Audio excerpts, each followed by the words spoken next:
चलो भाई स्टार्ट करते हैं आज का session. Welcome to the channel and welcome to the session quant by Arun Panchal.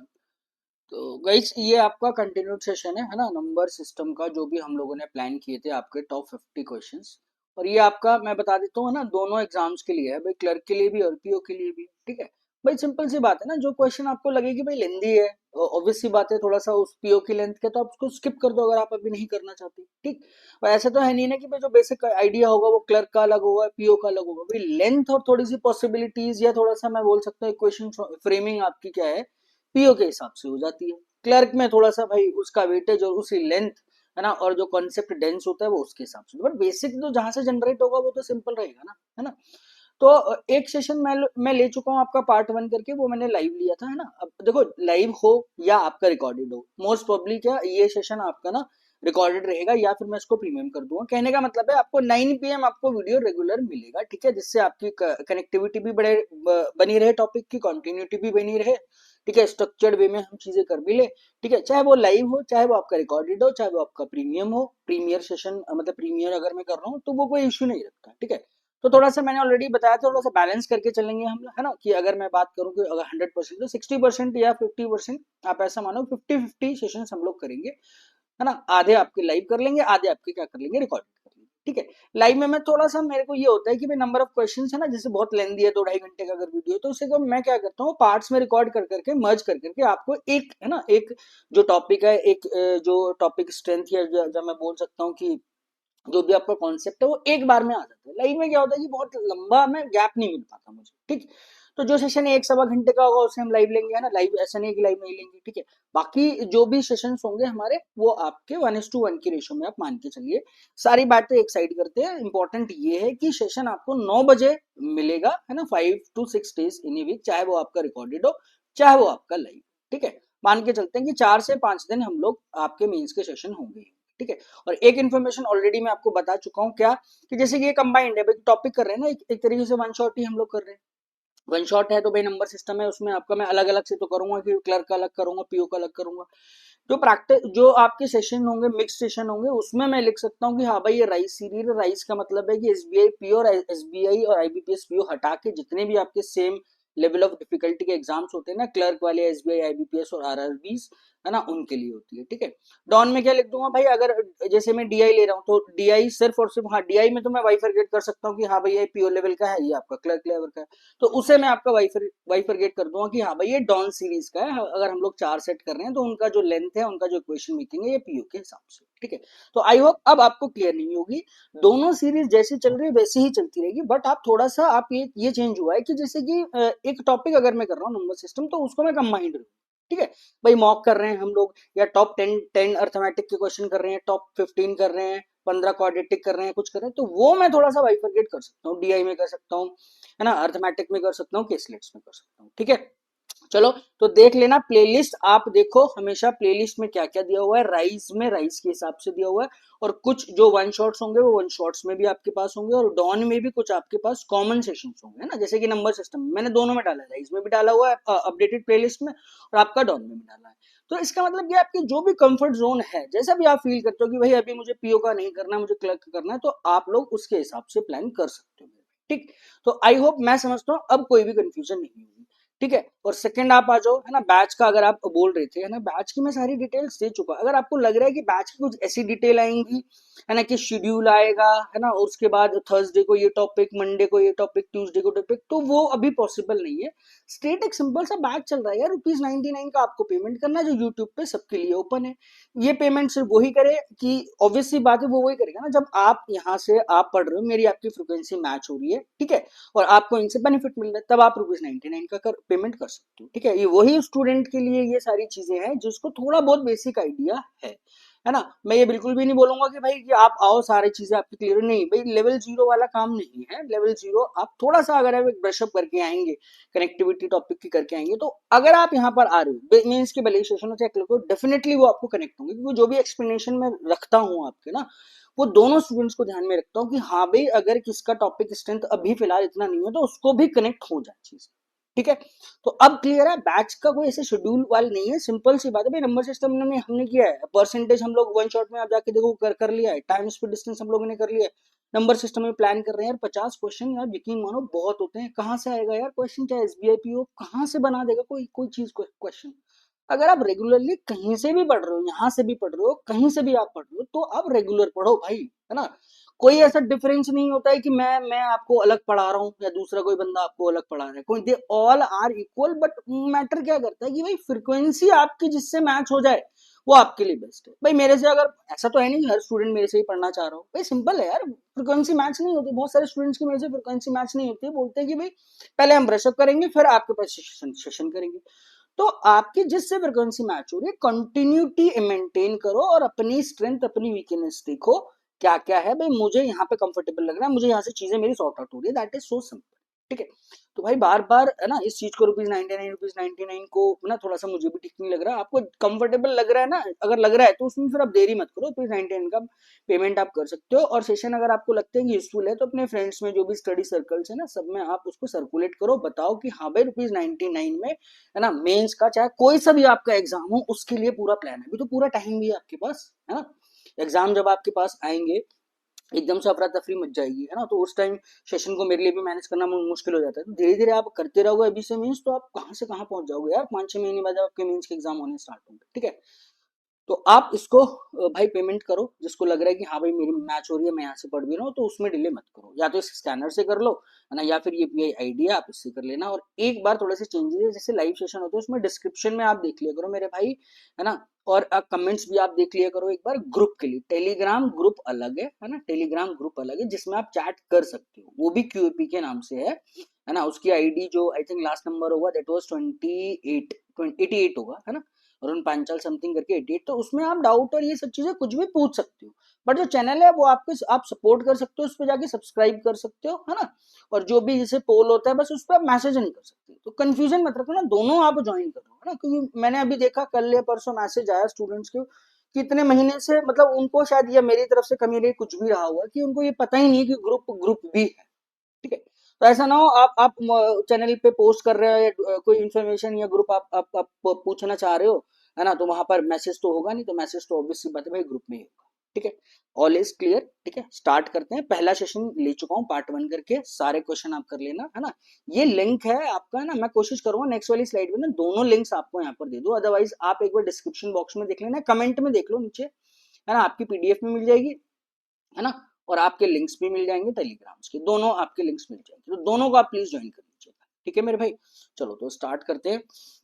I think 10 या 11 क्वेश्चन हम लोगों ने कर चुके थे। ठीक है, अब आपके जो भी मर्ज होके केसलेट्स आते हैं ना, केसलेट हो गए, इक्वेशन से इक्वेशन वाला पार्ट और नंबर सीरीज वाले पार्ट अभी हम लोग नहीं करेंगे। जो प्योर नंबर सिस्टम्स होते हैं ना, बेसिक थ्योरी, इस सेशन का प्योर नंबर सिस्टम लेने का क्या मतलब है, जो भी टर्म्स और टर्मिनोलॉजी है वो आपकी क्लियर हो जाए। ठीक, चलो तो सारी इन्फॉर्मेशन दे दी मैंने आपको, अब स्टार्ट करते हैं। आई थिंक हम लोग 10-11 क्वेश्चन हम लोग कर चुके थे, एक बार कर लेना, नंबर 1 के नाम से होगा। ठीक है, चलिए तो यहाँ से स्टार्ट करते हैं। इससे पहले हम लोग सेशंस कर चुके थे। अब देखो ये बहुत नॉर्मल सा केसलेट है, just read out the information और फ्री।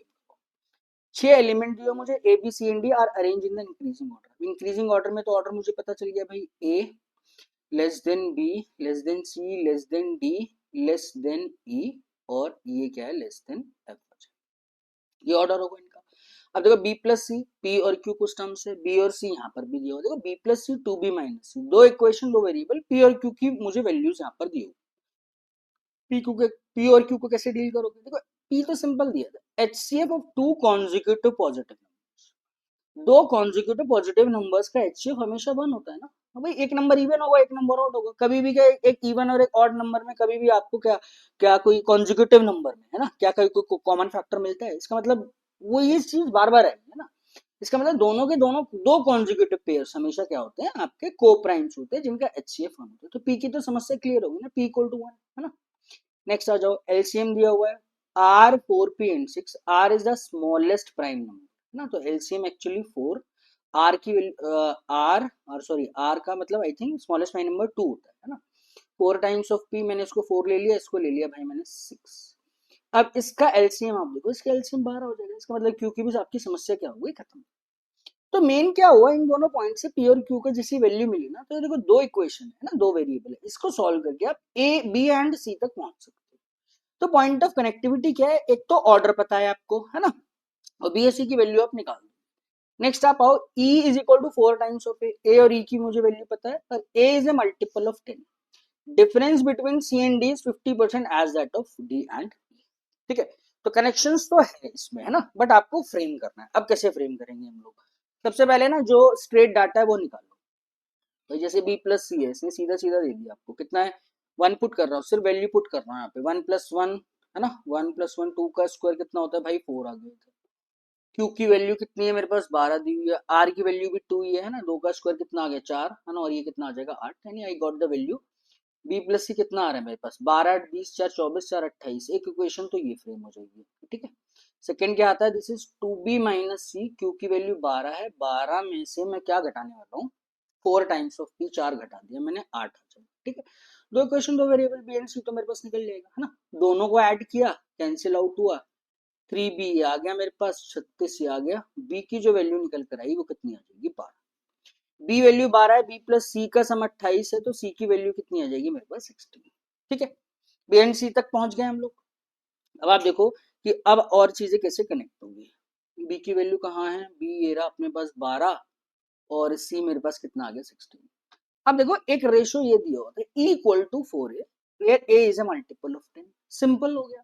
जैसे आपने ये वैल्यू निकाली, A मल्टीपल ऑफ 10 है ना भाई, A की वैल्यू क्या होगी मेरे पास, 10 होगी, 20 होगी, 20 तो कैसे पॉसिबल ही नहीं है ना, क्यों, 12 से कम मुझे 10 का मल्टीपल चाहिए, तो वैसे ही इसने लिखा हुआ था, है ना। अब देखो चीजें जब आप एंटर करते हो नंबर सिस्टम में ना, ऐसे दूर से देखने में आपको बहुत ज्यादा वेरिएबल और सारी चीजें लगती है। ठीक है, तो ठीक है, अब नॉर्मल हो गया अपने को भाई, 10 ही होगा ना, 20 तो होगा नहीं, क्योंकि 12 से कम होना चाहिए, 10 का मल्टीपल तो 10 ही होता है। ई के बारे में क्या दिया था, 4 टाइम्स ऑफ ए, इसका 4 टाइम्स करो भाई, 4 टाइम्स कितना होता है इसका, 40 होता है। समस्या क्या रहेगी, डी एंड। अब देखो एक रिलेशन था, difference between C and D, है ना, सी और डी का गैप, डी तो बड़ा ही होगा ना मेरे पास, डी और सी इज यानी 16, ये वाला जो गैप है वो 50% किसका दिया हुआ है, डी और ई का। अब ई ज्यादा होगा मेरे पास, है ना, 40 माइनस डी। ठीक है, तो इसे 2D किया, 2D minus 32 is equal to 40 minus D आ गया। ठीक है, 3D इक्वल टू 72, बी नहीं डी है, तो what is the value of D, D मेरे पास आ गया भाई 24, खत्म हो गई, डी की वैल्यू आप 24 निकाल सकते। ठीक, अब एफ पे फंस गए। एफ के बारे में आपको देखो पूरे सेट में कोई नॉलेज, कोई इन्फॉर्मेशन ही नहीं है ना, ना ये बोल रखा कि ये कोई पैटर्न फॉलो कर रहे हैं भाई, नंबर सीरीज होती है ना, तो इस टाइप का ना, आप चाहो तो ना इस सेट को नंबर सीरीज का ही बना लो, पर फर्क सिर्फ इतना है, पता है क्या है, कि मैं आपको नंबर सिस्टम करा रहा हूँ और मैं चाह रहा हूँ नंबर सीरीज एंटर ना हो, तो मैं क्या करूंगा, इसको पैटर्न को बोलूंगा इनकी नंबर सीरीज, समझ रहे हो।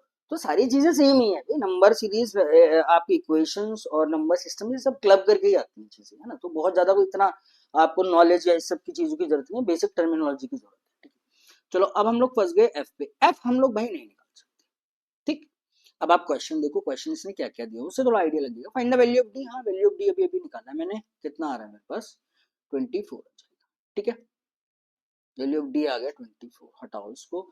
नेक्स्ट आओ, अब देखो if N equal to 2e minus Z, अब यहाँ पर सी एन की वैल्यू हम लोग नहीं निकाल पा रहे, एन मतलब एन नहीं था यार वो, A B C D A and F है ना, देयर वाज एन मिस्टेक, है ना भाई, इसको एन की जगह ना एफ कर लेना। ठीक है, अगर एफ की जो वैल्यू है वो 2e माइनस जेड है, Z is a multiple of C plus 2। ठीक है, तो एफ को देखो 2 times of E minus minus Z. ठीक है, जेड किसका मल्टीपल है, सी प्लस 2 का, सी की वैल्यू और ई की वैल्यू आप देखो, सी और ई कितना आ रहा था मेरे पास, सी 16 है ना, और ई 40 है। ठीक है, तो एफ की जो वैल्यू होगी 2 times of 40 minus Z, Z is a multiple of C plus 12, यानी कि 16 प्लस 2 का मल्टीपल होगा, है ना, जेड, जेड की वैल्यू, तो जेड किसका मल्टीपल होगा, 18 का मल्टीपल होगा, है ना, 18 का मल्टीपल होगा। तो इसका मतलब क्या होगा कि मैं 80, यानी मैं इस 80 में से मुझको 18 का मल्टीपल सब्ट्रैक्ट करना है ना, तो अब एग्जैक्टली मैं निकाल पाऊंगा नहीं निकाल पाऊंगा वो अपने को रखना है ना, जहां जहां एन है भाई वहां उसको एफ एफ कर लेना, है ना, थोड़ा सा मेरे को टाइपिंग मिस्टेक किया है मैंने। ठीक है, F raise to the power F such that both the digits of F are distinct. अब इसका भी तो कुछ ना कुछ मायने होगा ना, इसने दिया है कि भाई एफ की दोनों डिजिट आपकी डिस्टिंक्ट होनी चाहिए, और ऑर्डर भी अपने को पता है, ऑर्डर क्या पता है भाई, एफ की जो वैल्यू है वो 40 से ज्यादा होनी चाहिए, एफ की वैल्यू 40 से ज्यादा होनी चाहिए। ठीक है, अब आप देखो, ये that is a beauty of number system. क्या भाई, 18 में से 80 में से 18 के मल्टीपल ही तो घटा के देखोगे भाई, 62 आ गया। नेक्स्ट आप 18 में से इस 62 में से 18 घटा दो, या 18 के मल्टीपल जैसे आपको लगते हैं, 44 ही तो आएगा ये। क्या 44 में ले सकता हूँ? नहीं ले सकता। क्यों? दोनों की दोनों डिजिट मेरे पास क्या होनी चाहिए? डिस्टिंक्ट होनी चाहिए। क्लियर होती है कहानी? अब आप देखना, अगर 80 में से इसका थर्ड मल्टीपल 54 घटाओगे तो भाई ये तो 40 से कम चला जाएगा ना। This is less then 40। Less than 40 ये कैसे पॉसिबल? इसका मतलब क्या हुआ, यहाँ के बाद हमको वैल्यूज चेक करनी नहीं थी, 62 आ रहा था। नेक्स्ट रखा तो भाई 44 है, दैट मीन्स 44 में लूंगा नहीं, 62 is the correct value of n। अब निकालना क्या है? अब देखो, सीधा सीधा भी दे सकता था मैं, बट यूनिट डिजिट भी रिवाइज करानी है। f raise to the power f, यानी 62 रेस टू द पावर 62 की यूनिट डिजिट क्या होगी? ठीक है यार, यूनिट डिजिट वाला कॉन्सेप्ट अगर नहीं पता है तो शायद अब आपको पता चल जाना चाहिए। कर लो आप, मैं हर बार बताता हूँ, कभी यूनिट डिजिट या रिमाइंडर से 2 की पावर 2 है ना, साइक्लिसिटी बनती है, चाहे वो रिमाइंडर्स में हो चाहे वो आपकी यूनिट डिजिट में। साइक्लिसिटी देखनी है, कितने के बाद चीजें रिपीट हो रही है। 2 की पावर 1 2, 2 की पावर 2 4 देता है, 2 का क्यूब करो भाई 8 देगा, 2 की पावर 4 कितना देगा? मल्टीप्लाई, मतलब 2 की पावर 4, ऐसे 18 की पावर 4 थोड़ी करोगे आप। यूनिट डिजिट से मतलब भाई 2 से मल्टीप्लाई होना, यानी 6 आ गया। 2 की पावर 5, यानी फिर 2 से मल्टीप्लाई, 6 दूनी कितना हुआ? 12, यूनिट डिजिट आ गई 2। इसका मतलब ये है कि हर 4 के बाद यूनिट डिजिट आपकी रिपीट होनी है, यानी 5 का मतलब कितना हो गया? 1। मतलब 4 के मल्टीपल्स के बाद आपकी पावर्स क्या होती है? रिपीट होना स्टार्ट हो जाती है। तो मैं ऐसा करता हूँ 4 के मल्टीपल्स हटा देता हूँ 62 में से भाई, इसकी यूनिट डिजिट एक्चुअली 2 से ही तो मतलब है ना मुझे, है ना? 2 की पावर 62 है ना, तो भाई 4 के मल्टीपल्स हटा दो इसमें से। 62 को 4 से डिवाइड करके देखो कैसे हटाओगे? 15 चौक 60, 15 इंटू 4। ये तो पैटर्न रिपीट होता रहा होगा। बचा कितना मेरे पास? 2। एक्चुअली में मुझे ये जो कन्वर्ट हो गया 2 रेस टू द पावर 2 में कन्वर्ट हो गया। इसकी यूनिट डिजिट कितनी आ जाएगी? 4। ब्यूटीफुल। ठीक है, so answer this question, option A is the correct answer. ठीक है, आई होप क्लियर हुआ होगा आपको। ठीक, अब देखो मॉडरेट सेट है यार। अगर आप कहो कि ये पीओ का है ना, तो भी ठीक है। अब इसे क्लर्क का कहोगे तो भी ठीक है, बट फर्क सिर्फ इतना है कि अगर ये पीओ में आता है तो आप इसे इजी कंसिडर करोगे, moderate to easy to moderate with time pressure. Clerk में आ रहा है तो बहुत अच्छा हो जाएगा। 2 की जगह मैं इसको 3 क्वेश्चन कर दूंगा, है ना, या थोड़ी सी और इन्फॉर्मेशन ऐड करके 4 क्वेश्चन कर दूंगा। ठीक, बट 4 क्वेश्चन नंबर सिस्टम के एक केसलेट वो क्लर्क में आता नहीं है ना। ऐसा नहीं है, इसके छोटे छोटे पार्ट्स भी आएंगे ना। ठीक, चलो नेक्स्ट आ जाओ। अब देखो, that is beautiful question, perfect SBI PO means. आप सोचो ये 2022 का क्वेश्चन है। देखो मैं बता रहा हूँ 2022 का क्वेश्चन है, एजेस का क्वेश्चन था।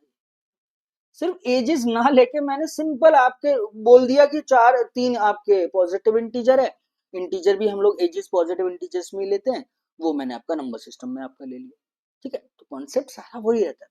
ठीक, 3 पॉजिटिव इंटीजर है पी क्यू एंड आर, और क्यू जो है वो आपका 6 ज्यादा है किससे? पी से।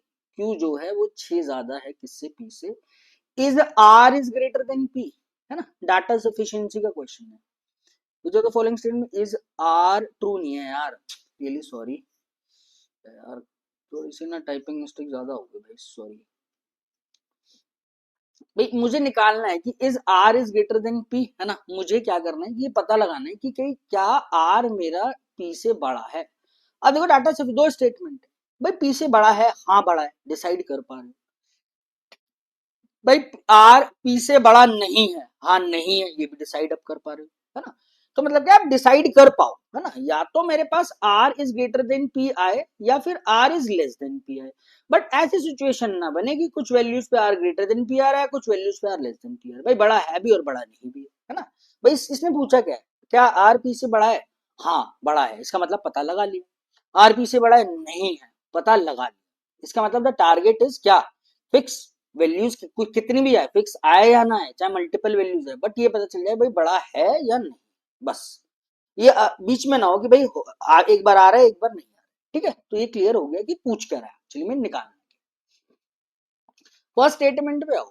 इफ वी ऐड, है ना, ये जनरल स्टेटमेंट है, ये ध्यान रखिएगा। If you come to the first statement क्या बोलती है? If you add 6 to P, भाई 6 प्लस पी मैंने कर दिया, ठीक है, ये जो बराबर आएगा 2/3 ऑफ आर के, है ना, प्लस 20% ऑफ क्यू, यानी क्यू बाय 5। अब आप देखो भाई 6 प्लस पी, 6 प्लस पी तो क्यू है ना, ये तो जनरल स्टेटमेंट है, तो एक्चुअली ये क्यू और आर का रेशियो जनरेट करा लिया इसने मेरे से ना, क्यू बाय 5। ठीक है, इसको इधर शिफ्ट करो, 4 Q by 5 equal to 2r/3। Q और आर का मेरे पास रेशियो आ जाएगा 10/12, या आप इसे बोल दो 5/6। ठीक है, अब देखने का नजरिया जैसे मर्जी, ये देखो आर क्यू से बड़ा है ना, आर तो क्यू से बड़ा ही है, क्यू तो ऑलरेडी मेरे को पी से बड़ा ही दिया हुआ था, है ना, तो इसका मतलब सिंपल है, हाँ भाई हमेशा आर मेरा पी से बड़ा हो क्यू, ये तो मतलब निकला। अगर आप ऐसे नहीं भी कर रहे हो भाई, क्यू और आर में बड़ा कौन सा है, आर बड़ा है ना। अब Q equal to P plus 6 है, पॉजिटिव इंटीजर है, नेगेटिव का Q equal to P plus 6 दिया हुआ है, तो ऑब्वियस सी बात है Q तो बड़ा ही होगा ना, R Q से बड़ा है, Q P से बड़ा है, तो ऑब्वियस सी बात है R P से बड़ा होगा ही होगा। अगर इसमें समस्या आती है तो सिंपल बेसिक चीज मेथड से करो, कोई इतना वो डिले नहीं होता है। Q की वैल्यू कितनी है भैया, 5x है ना, 5x equal to P plus 6, P की वैल्यू कितनी है 5x माइनस 6, आर की वैल्यू कितना है 6x, ये 6x है, ये 5x है, तो वैसे ही कम है, उसमें से भी आप सब्ट्रैक्ट कर रहे हो, तो ऑब्वियस सी बात है कि हाँ भाई मैं पता लगा पा रहा हूं क्या आर पी से बड़ा है, यस आर पी से बड़ा है। ठीक है, तो पहली स्टेटमेंट से आप आंसर निकाल सकते हो। ठीक है, अब आप आओ सेकेंड स्टेटमेंट। सेकेंड स्टेटमेंट क्या बोल रही है, S12 ज्यादा है किससे, आर से, S और P का रेशियो है 2 और 1 का आपको दिया। ठीक है, तो सेकेंड इंफॉर्मेशन मैं इधर लिख देता हूँ नहीं, S equal to R plus 12 है ना, और S और P का आप देखो क्या कनेक्शन है, 2 और 1 के रेशियो में है ना, तो मुझे P और R के ही तो कनेक्शन चाहिए, मैं इसको लिख सकता हूँ 2P। क्या 2P equal to R plus 12 है, बिल्कुल है। अब आप देखो P इक्वल टू, यहाँ पे आपको काम करना है भाई 6 प्लस r/2 है ना, ये तो मतलब हुआ भाई, इंटीग्रल वैल्यूज मुझे लेनी है ना। अब आप जरा ध्यान से देखना भाई, आर को अगर मैं 2 पुट करता हूँ तो पी की वैल्यू कितनी आ रही है 7, है ना। अभी तो आप कह रहे हो कि हाँ भाई आर छोटा है पी से, है ना, तो ये भी एक आंसर बन रहा है भाई, हाँ छोटा है या बड़ा है, हाँ छोटा है तो ठीक है। बस move to the second one. हाँ, आप देखो पैटर्न बनेगा ना, हर बार इतनी लंबी लंबी वैल्यू थोड़ी चेक करोगे, आर को दो भाई, 2 का मल्टीपल ही होगा ना, तभी तो इंटीग्रल वैल्यू आएगी। आर को अगर आप 4 रखते हो, रखो 4 आप, है ना, तो भाई पी की वैल्यू 8 होगी। खुद देखो, ये वैल्यू अगर 2 से बढ़ रही है, ये वैल्यू 1 से बढ़ रही है, इन दोनों का गैप पहले 5 था, फिर इन दोनों का गैप कितना हुआ, 4 हुआ, है ना। अगला अगर 6 रखोगे तो इन आएगा, इन दोनों का गैप 3 होगा। गैप हमेशा आर पी के बीच में घटता चला जा रहा है ना, ये 5 का, फिर 4 का, फिर 3 का, फिर 2 का, फिर 1 का, फिर 0 का, फिर ऐसी सिचुएशन आएगी एक बार कि आर पी से बड़ा हो जाए, खत्म। ये तो पैटर्न है, बार बार थोड़ी चेक करोगे, अरे यार 2 पे भी आ रहा है, 6 पे भी आ रहा है, 8 पे भी आ रहा है, सही है, तो चलो 2-4 वैल्यू पे आ रहा है, मैं आंसर मार देता हूँ, हाँ भाई इससे भी आंसर आ जाएगा। ठीक है, ये छोटे छोटे पॉइंट है सीखने के। अब आई होप ये, मैं समझता हूँ ये पॉइंट क्लियर होगा आपको, समझ रहे हो ना भाई, गैप 5 है, 4 है, 3 है, अगली वैल्यू पुट करो ना भाई, 15 16 18 कर लो, मर्जी जो मर्जी कर लो, आर को 20 पुट करना, जरा आर को 20 पुट करो, आर 20 आएगा तो पी की वैल्यू कितनी आएगी, 16 ही तो आएगी भाई, 20 में से आधा गया 10, 10 प्लस 6 16। अब देखो आर पी से बड़ा आ रहा है, पहले क्या आ रहा था, आर पी से छोटा आ रहा था, तो इसमें तो मैं डिसाइड ही नहीं कर पा रहा ना, कुछ वैल्यूज पे आर बड़ा है, कुछ वैल्यूज पे पी बड़ा है। ठीक है, तो सेकंड से मेरा आंसर नहीं आएगा, so answer of this question option A, कि हाँ भाई ओनली फर्स्ट स्टेटमेंट से मैं आंसर निकाल सकता हूँ। Clear, beautiful question. ठीक है, चलो नेक्स्ट आ जाओ। अब देखो ये भी आपके एग्जाम में आया हुआ है ना, अब ऐसा थोड़ी है कि मतलब यही सेम ही क्वेश्चन मतलब कभी आएगा नहीं, है ना, मतलब डिजिट, अरे number is divisor into question plus reminder, ये तो basic definition of number system है। आगे इसके मैं कुछ भी ऐड कर दूं, लार्जेस्ट नेगेटिव है, लार्जेस्ट पॉजिटिव इंटीजर, ये इंटीजर वो इंटीजर, वो तो बेसिक डेफिनेशन होगी। बेसिक आइडिया क्या है कि नंबर को आप कैसे डिवाइड करते हो, वो डिवीजन पे आपका एक क्वेश्चन दिया। P, Q and R are three positive integers such that sum of P and Q is S. ठीक है, when Q is divided by P, the quotient is the least prime number। हटाओ least prime number तो आपको पता है 2 होता है, and the remainder is largest single digit number। आप देखो एंटर कर रहे हो तो सारी वैल्यू मिल रही है, वो 2 होगा, largest single digit prime number 7 होता है। R is to the power n-2 is largest negative integer। ठीक है, find the average value of this and this value if S is 61 and n is a non-negative integer। Step by step करो, S का पंगा हटाओ, पहले P plus Q का क्या सम दिया होता आपको 61। ठीक है, अब पी और क्यू के बारे में क्या इन्फॉर्मेशन थी, देखो ये वाला डाटा तो अपने पास क्लियर है ना।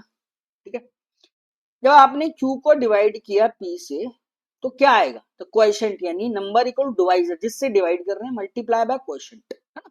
भाई क्यू डिवाइड बाई पी क्या होता है, डिवाइजर इनटू, है ना, मल्टीप्लाई बाय क्वोशिएंट। क्वोशिएंट कितना है, least prime number, least prime number 2 है, प्लस रिमाइंडर आता है, रिमाइंडर इज 7। तो क्या रिलेशन निकला, ये तो सीधा निकल गया 2p प्लस 7। ठीक है, क्यू निकल गया 2p plus 7, p plus Q का सम आपको 61 है। तो भाई क्यू की वैल्यू है 2p प्लस 7, p की तो वैल्यू p रहेगी मेरे पास, this is equal to 61, 3p equal to कितना आ रहा है 54, the value of p is equal to 18। इसमें कोई दिक्कत नहीं है। अगर p मेरे पास 18 है भाई, 61 में से आप 18 घटा दो, 61 में से 20 घटाओगे 41 आएगा, दो और ऐड कर दो, तो Q जो आया मेरे पास वो 43 निकल कर आ गया। भाई P भी आ गया और मेरे पास Q भी आ गया। P Q N और R की पावर N का कुछ पंगा आपका दिया। अब आप समझना, what is the important point two learn in this question. ठीक है, एक्चुअल डाटा लिया है मैंने, जानबूझ के लिए यही सेम क्वेश्चन। इसमें R raise to the power N का पंगा है आपके पास, है ना, उसे जल्दबाजी में अपने को गलत नहीं करना। R raise to the power N minus 2 उसने बोला लार्जेस्ट नेगेटिव इंटीजर। भाई सबसे बड़ा नेगेटिव इंटीजर लार्जेस्ट क्या होता है बताओ, -1 होता है भाई। -1 is the largest negative integer. ये -1 आ गया, है ना। ऐसा मत सोचना कि माइनस का 99, माइनस का 999 नंबर, ये ना, ये नंबर लाइन है ना, जीरो है, जीरो के बाद -1 होता है, तो यहाँ से नंबर क्या है, कम होते चले जाते हैं। ठीक है, क्योंकि नेगेटिव।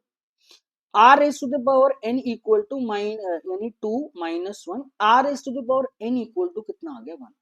अब थम जाना थोड़ा सा, है ना, बहुत जल्दबाजी नहीं करना, समझना पहले बात को। n is a non negative integer, n non negative integer, negative नहीं है, नंबर लाइन के राइट हैंड साइड पे ये नंबर बनेगा मेरे पास n। n can take any of the value, 0 1 2 3 4 5 6 7 8 9, कुछ भी बन सकता है।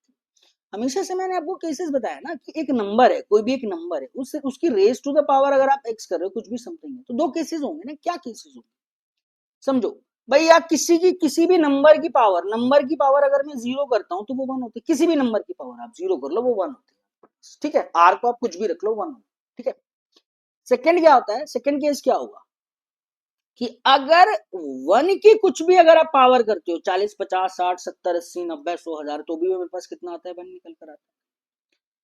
यही तो मतलब है। तो इसका मतलब क्या होगा, ये जरूरी तो नहीं है ना कि आर मेरे पास 1 होगा, है ना, ये जरूरी तो नहीं है कि एन मेरे पास 0 ही होगा। कहने का क्या मतलब है, ये ऐसे भी तो पॉसिबल है आर की पावर 0 इक्वल टू 1। ठीक है, पॉसिबल है। अब मैं आपसे बोल रहा हूँ इस केस में आपने एन को 0 रखा, या मैं बोल सकता हूँ इसको मैं ऐसे पुट कर सकता हूँ 1 की पावर 96 इक्वल टू 1, 1 की पावर 43 इक्वल टू 1 की पावर n इक्वल टू 1, कुछ भी रखो, n अभी तक आप डिसाइड नहीं कर पा रहे कि n की वैल्यू 0 मत रख देना जल्दबाजी में। भाई किसी की भी पावर 0 1 होता है, अरे 1 की पावर भी तो कुछ भी रखो तब भी तो 1 आता है मेरे पास। इसका मतलब क्या है कि n is not decided, n 0 भी हो सकता है, 1 2 3 अप टू कहीं तक भी जा सकता है n की कोई लिमिट। तो ये एक छोटा पॉइंट था इस क्वेश्चन में कनेक्ट करने के लिए। अब आप आओ, मांग क्या रहा है, मुझसे मांग रहा है एवरेज। भाई आर की पावर एन तो मैं निकाल पाया ना 1, वो तो 1 आ रही है मेरे पास, इसका एवरेज निकालना है ना, समझना। आर की power N minus N plus P plus Q minus P divided by 2, ये तो एवरेज वैल्यू है भाई, इन दोनों का एवरेज वैल्यू निकालना है, ये प्लस ये डिवाइडेड बाय 2। ठीक है, दो नंबर का एवरेज। अब पी से पी तो वैसे कैंसिल आउट हो गया, है ना। आर की पावर आर की पावर एन अपने को क्या देता है, 1 देता है, वो तो ऑलरेडी हम लोग निकाल चुके हैं। एन फंस रहा है मेरे पास, ध्यान से देखना। अब r की पावर n अगर मेरे पास 1 आप पुट करोगे, क्यू की वैल्यू 43 है, तो 43 प्लस 1 कितना है भाई, 44 minus n by 2, this is 22 minus n by 2 is the average. ठीक है, ये मेरे पास इसका एवरेज होना चाहिए। इसका मतलब क्या बोल सकता हूँ, n को मैं 0 भी पुट कर सकता हूँ। अगर मैं n को भाई 0 पुट किया तो एवरेज इज 22, n को 1 पुट किया तो एवरेज 21.5, यानी 21। 22 से लेकर कितना भी आपका एवरेज हो सकता है मेरे पास, 1 तक या 2 तक, है ना। कुछ भी आप लिख सकते हो, नेगेटिव भी जा सकता है क्योंकि n कुछ भी n आ गया ना उसके अंदर। इसका मतलब क्या है कि कोई भी वैल्यू 22 या उससे कम होगी वो मेरे पास एवरेज होगी। ठीक है, तो बात ये नहीं कि option more than one option is correct है, बात ये कि 16 भी आएगा, 16 आएगा इस रेंज में, 22 भी आएगा इस रेंज में, 19 भी आएगा इस रेंज में, 24 नहीं आएगा। ठीक है, अगर मैं ऐसे फ्रेम करता कि first second and third and fourth which of the following is are true, पहला और थर्ड ट्रू है, वो ट्रू है, तो उसमें आपको पता होना चाहिए ना। भाई इसमें तो ये पता चल गया भैया 22 आ रहा है, 22 आ रहा है, ठीक है, 16 भी आ रहा है, 19 आ रहा है, हाँ ठीक है, चलो 16 और 19 इन दोनों के बीच की वैल्यू तो 19 और 22 ही होगी ना। ठीक है जी, आंसर आ गया। बट एनी वैल्यू कुछ भी आप ले सकते हो, ठीक है। इन दोनों का एवरेज आपको यहाँ पर निकालना, ठीक है।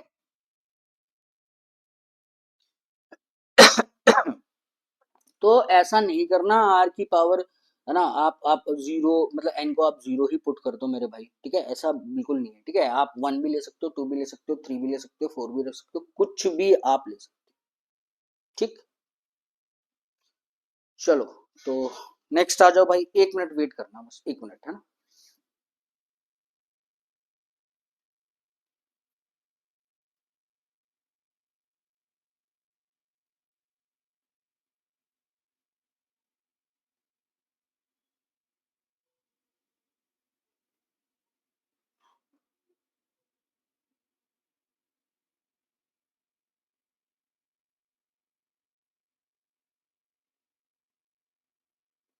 चलो भाई, थैंक्स फॉर वेट।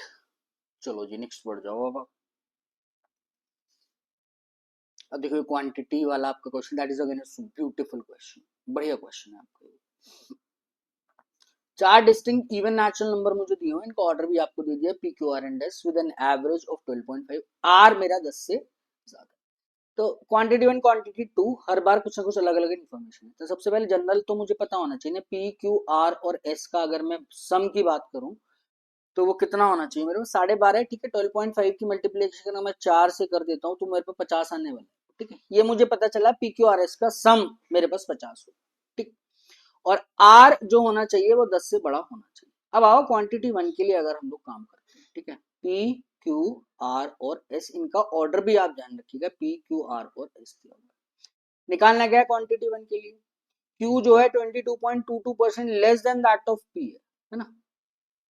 क्यू जो है, एक सेकंड को, हाँ, Q 22.22% less than that of P, है ना। तो भाई 22.22% फ्रैक्शन मुझे पता होना चाहिए भाई। 1/11 कितना होता है, सॉरी 1/9 कितना होता है मेरे पास, 11.11% होता है ना। तो 2/9 कितना होगा, इसका मतलब समझना पी और क्यू का जो रेशियो है मेरे पास वो 9 और 7 की रेशियो में है। पी एंड क्यू 9 और 7 की रेशियो में मेरे को दिए हुए हैं, और इन सब का सम आपके पास 50 दिया हुआ है, ठीक है। पी और एस का डिफरेंस मुझे निकालना है, पी और एस का। अब समझो भाई, ये पी और क्यू तो सारे के सारे मेरे पास क्या नंबर्स होने चाहिए, इवन नंबर होने चाहिए ना। तो 9 और 7 तो होगा ही नहीं ना, यानी इसकी इवन मल्टीपल्स होंगे। तो पहली इनकी जो वैल्यू सेटिस्फाई करेगी वो 18 और 14 ही होगी ना। 9 और 7 की इवन मल्टीपल होगी। अगली वैल्यू क्या आएगी भाई, 36 आएगी, है ना। और इसकी वैल्यू कितनी आएगी, 28 आएगी। ऐसी तो चलेगी भाई, 18 के मल्टीपल समझ लो, ठीक है ना। 9 और 27 नहीं लूंगा मैं, तो भाई 36 और 28 तो 50 से ज्यादा चला जाएगा। तो इसका मतलब ब्यूटीफुल पार्ट इज दैट 36 और 28 तो मैं नहीं लेने वाला। क्लियर है, आई होप इतना मैं समझता हूँ क्लियर होगा, ठीक है।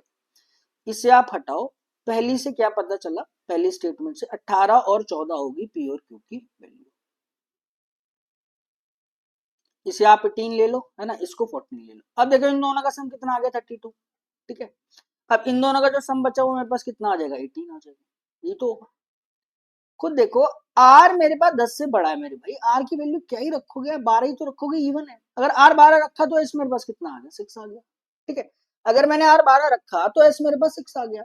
अब ऑर्डर भी तो देखो ना, अगर ये 12 या 6, क्या 12 से अगला जो मल्टीपल होगा, यानी अगला जो नंबर रखोगे आर को तो 14 रखोगे ना।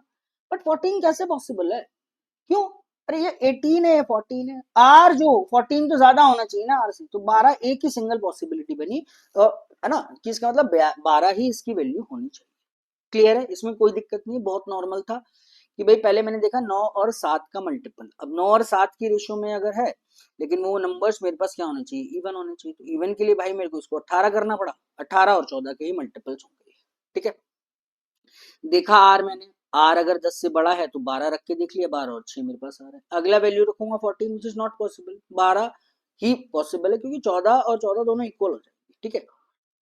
पहली क्वांटिटी आराम से निकल गई ना, पी और किसका गैप मांग रहा था मेरे से, एस का। 18 में से 6 गया तो कितना बचेगा मेरे पास, 12 बच जाएगा। सो पहली क्वांटिटी आ गई 12। क्लियर। अब आओ क्वांटिटी सेकंड क्या बोल रहे हैं,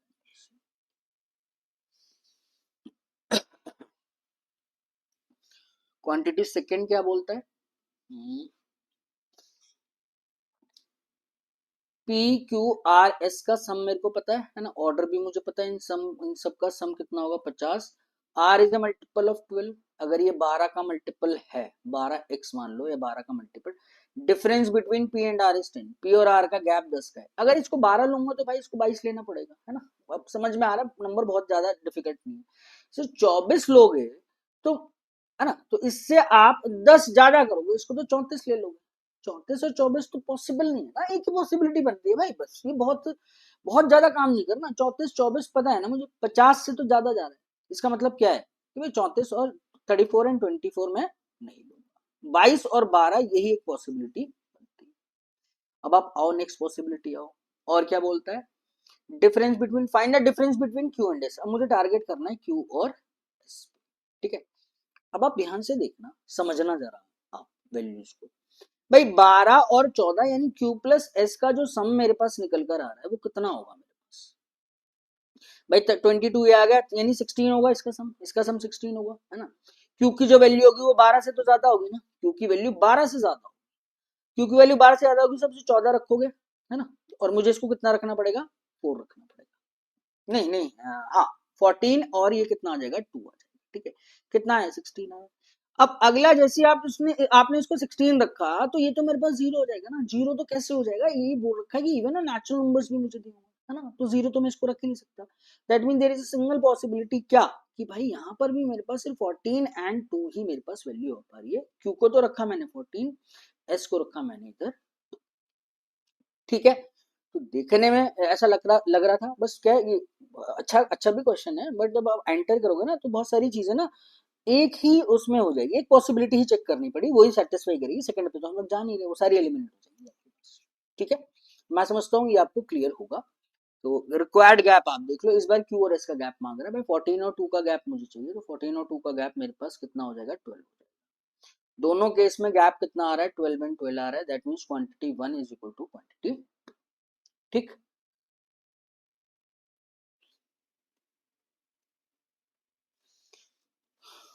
चलो भाई अब नेक्स्ट देखो, नेक्स्ट क्या है, देखो सारे क्वेश्चन का ना सिमिलर है, जैसे ये भी बहुत ज्यादा सिमिलर है, मतलब इसकी जो लैंग्वेज है, बट कंडीशंस आपकी अलग अलग होती चली गई, ठीक है। There are 4 two digit natural number P Q R and S, that their average is 50, ठीक है। क्यू प्लस एस का एवरेज 50 है, तो मैं लिख सकता हूँ ना, इनका जो सम होगा वो 100 हो जाएगा, ठीक है जी। R is 25% of P and P is 9 more than Q, ठीक है, पी और आर, ठीक है, पी क्यू आर और S, R is 25% as that of P, यानी आप ध्यान रखना कि अगर ये 4x होगा, है ना, मतलब 4 का मल्टीपल, ये 1 और 4 की रेशियो में होंगे, दोनों के सारे नंबर 2 डिजिट के नेचुरल नंबर्स आपको दिए हुए, ठीक है। और अगली कंडीशन क्या बोलता है, p is 9 more then q, p यानी इसकी जैसे लिखना है, समझने के लिए लिख रहे हैं, ऐसा नहीं कि मुझे आपको जरूरत पड़ेगी इसकी, जो इन्फॉर्मेशन है वो एक बार लिख लें, ये p से 9 ज्यादा है तो इसे 9 कम कर दीजिए आप, ठीक है। s मुझे नहीं पता, ठीक है, कंडीशन आगे पढ़ लो, p is a perfect square, find the reminder when z raise to the power 98 divided by r, z क्या है, अच्छा difference between p and s is z। अब देखो पहले इस वाले पोर्शन को आप साइड करो भाई, रिमाइंडर निकालना या जो भी है वो तो एक सेकेंडरी कंसेप्ट हो गया, z की वैल्यू हम निकाल लेंगे, एक्चुअली में अपने को टारगेट जो करना है पहले p और s पे टारगेट करना है, अगर मेरे पास ये निकल गया तो रिमाइंडर तो मैं निकाल ही लूंगा ना, उसका कोई इतना बड़ा इशू नहीं है, पहले अपना टारगेट है p और s पे, ठीक है। अब कंडीशन क्या है, सारे के सारे मेरे पास 2 डिजिट के नेचुरल नंबर है, नेचुरल नंबर मेरे पास होना चाहिए, p is a perfect square, ठीक है। अब परफेक्ट स्क्वायर आप समझना जरा, भाई इन दोनों का रेशियो दिया, मिनिमम से मिनिमम वैल्यू क्या होगी समझ के देखो, ये 2 डिजिट का नंबर होगा, आर की मिनिमम से मिनिमम वैल्यू कितनी होगी, 10 होगी ना, 9 तो रख नहीं सकते आप, है ना, तो इसका 4 गुना करेंगे तो भाई ये 40 आएगा, आएगा 40 नहीं आएगा, मिनिमम से मिनिमम वैल्यू, इसका मतलब मुझे ये तो पता है ना कि आर 40 से तो बड़ा ही होना चाहिए, या 40 से बड़ा होना चाहिए। अब 40 या 40 से बड़े वाले मेरे पास आप वो नंबर्स देखो जो परफेक्ट स्क्वायर है, और ये भी ध्यान रखना कि ये जो p होना चाहिए मेरे पास इवन नंबर होना चाहिए, कभी जब मैं इसका 1/4 करूंगा तभी तो जाके मेरे पास ये नेचुरल नंबर आएगा, समझ लो। अब 40 से ज्यादा वाले ये देखो ना भाई, 49 है 7 का स्क्वायर, कैसे ले लोगे, इसका 1/4 तो पॉइंट में आ जाएगा, 8 का स्क्वायर करो 64, 9 का स्क्वायर कितना होता है 91 होता है, 9 का स्क्वायर यार क्या बोल रहा हूँ मैं 81 होता है, 10 का स्क्वायर 100, 10 तक तो पहुंचना ही है मुझे, cancel out beautiful, there is single possibility, the value this is 64, if this is 64, इसका 1/4 किया तो ये वाली वैल्यू आ जाएगी 16। 64 में से 9 घटाया तो ये कितना आएगा 55, क्यू प्लस एस का सम 100। ठीक है, ये 55 आएगा तो भैया ये 45 आएगा। तो पी और एस का गैप आप देखो कितना आएगा। 64 में से 64 में से 45 जाना चाहिए, है ना। तो 64, 45, 45, 55, 65, है ना, 19 आ जाएगा। Beautiful question. देखो क्वेश्चन कैसे क्रैक हुआ है, 2 डिजिट के नंबर थे, इसका 4 गुना किया मैंने, 4 गुना भाई 10 तो होगा। अच्छा इसे 9 करोगे, 9 चौक 36, ये तो चलो 2 डिजिट का। आर मेरे पास तो 2 डिजिट का होना चाहिए ना, 9 से तो ज्यादा ही रखोगे, मेरे से मेरा 10 तो रखना पड़ेगा ना भाई। अगर आप इसको 10 रखोगे तो ये पोर्शन तो 40 होना ही होना चाहिए, तो 40 से बड़ा होना चाहिए। अगर ये 11 होगा तो ये 44, बट ये परफेक्ट स्क्वायर होना चाहिए। तो वैसे ही देखे ना, 49 ये देखे ना भाई, 40, 7, 8 और 9, दो ही तो नंबर, 3 ही तो नंबर बचे। 7 और 9 तो वैसे भी नहीं लेने वाले हम लोग, क्योंकि मेरे पास वो इवन ऑड नंबर है, इवन नंबर का स्क्वायर ही मेरे को लेना था। ठीक है, कहानी ये वाली तो क्लियर होगी। तो क्वेश्चन इज ओवर, यहाँ तक हो गया। अब मैंने ऐड किया यहाँ पर रिमाइंडर्स का, थोड़ा सा मुझे आपको यहाँ पर कैसे डील करोगे आप। रिमाइंडर क्या निकालना है, 19 की पावर 98 को जब आप आर यानी 16 से डिवाइड करोगे तो रिमाइंडर मेरे पास क्या। रिमाइंडर को आप ऐड भी कर सकते हो, सब्ट्रैक्ट भी कर सकते हो, मल्टीप्लाई भी कर सकते हो, डिवाइड भी कर सकते हो। अगर आप 19 को 16 से भाग दे रहे हो एक बार तो रिमाइंडर आपके पास कितना आता है, 3 आता है ना। तो एक्चुअली में जो क्वेश्चन बना आपका वो ये है, क्वेश्चन 3 की पावर 98 को जब आपने 16 से डिवाइड किया तो रिमाइंडर आपके पास क्या है। ये आपको ऐसे डील करना है ना भाई। एक बार रिमाइंडर, रिमाइंडर क्या आया, 3 आया ना, 16 को 19 से भाग देने पर रिमाइंडर 3 आया। अभी तो मैंने बताया रिमाइंडर को मल्टीप्लाई भी कर सकते हो, तो कितनी बार मल्टीप्लाई करो, 98, एक्चुअली में रिमाइंडर ये तो बना 16। अब टारगेट करो 3 पे। ठीक है, अब देखो जब भी रिमाइंडर जैसे यूनिट डिजिट रिपीट होती है, रिमाइंडर्स भी रिपीट, इसकी साइक्लिसिटी देखो कि रिमाइंडर कहां पर जाके रिपीट होना, 1 कहां पर जाके स्टार्ट हो रहा है, 1 1 से फिर आपकी साइक्लिसिटी बनना स्टार्ट हो जाती है ना। तो अगर रिमाइंडर 1 आता है तो अपने को क्या है, इजी हो जाएगा कैलकुलेट करना। अब जैसे इस केस में आप देखो भाई, 3 को अगर 3 की पावर 1 को अगर आप 16 से डिवाइड करोगे तो 3 ही आएगा ना। रिमाइंडर की बात कर रहा हूँ। 3 का स्क्वायर कितना आया, 9, 9 को 16 से आप भाग दो तो रिमाइंडर कितना आएगा, 9। लिख लो ताकि कंफ्यूजन ना हो कि मैं यूनिट डिजिट नहीं निकाल रहा यहाँ पर, मैं निकाल रहा हूँ रिमाइंडर। रिमाइंडर तो 3 ही रहेगा ना भाई। इस पे तो आपने को चेक ही नहीं करना था, नेगेटिव वाले में अभी मत पड़ो पंगे में, है ना। फिर नेगेटिव लास्ट डिजिट वो अभी रुक जाओ, नेगेटिव वाला भी कभी आएगा तो बताऊंगा। 3 का क्यूब करो, आप करो 3 का क्यूब भाई 27। 27 को जब आप 16 से डिवाइड करते हो, ठीक है, तो रिमाइंडर कितना आता है, 1 तो नहीं आ रहा ना, है ना।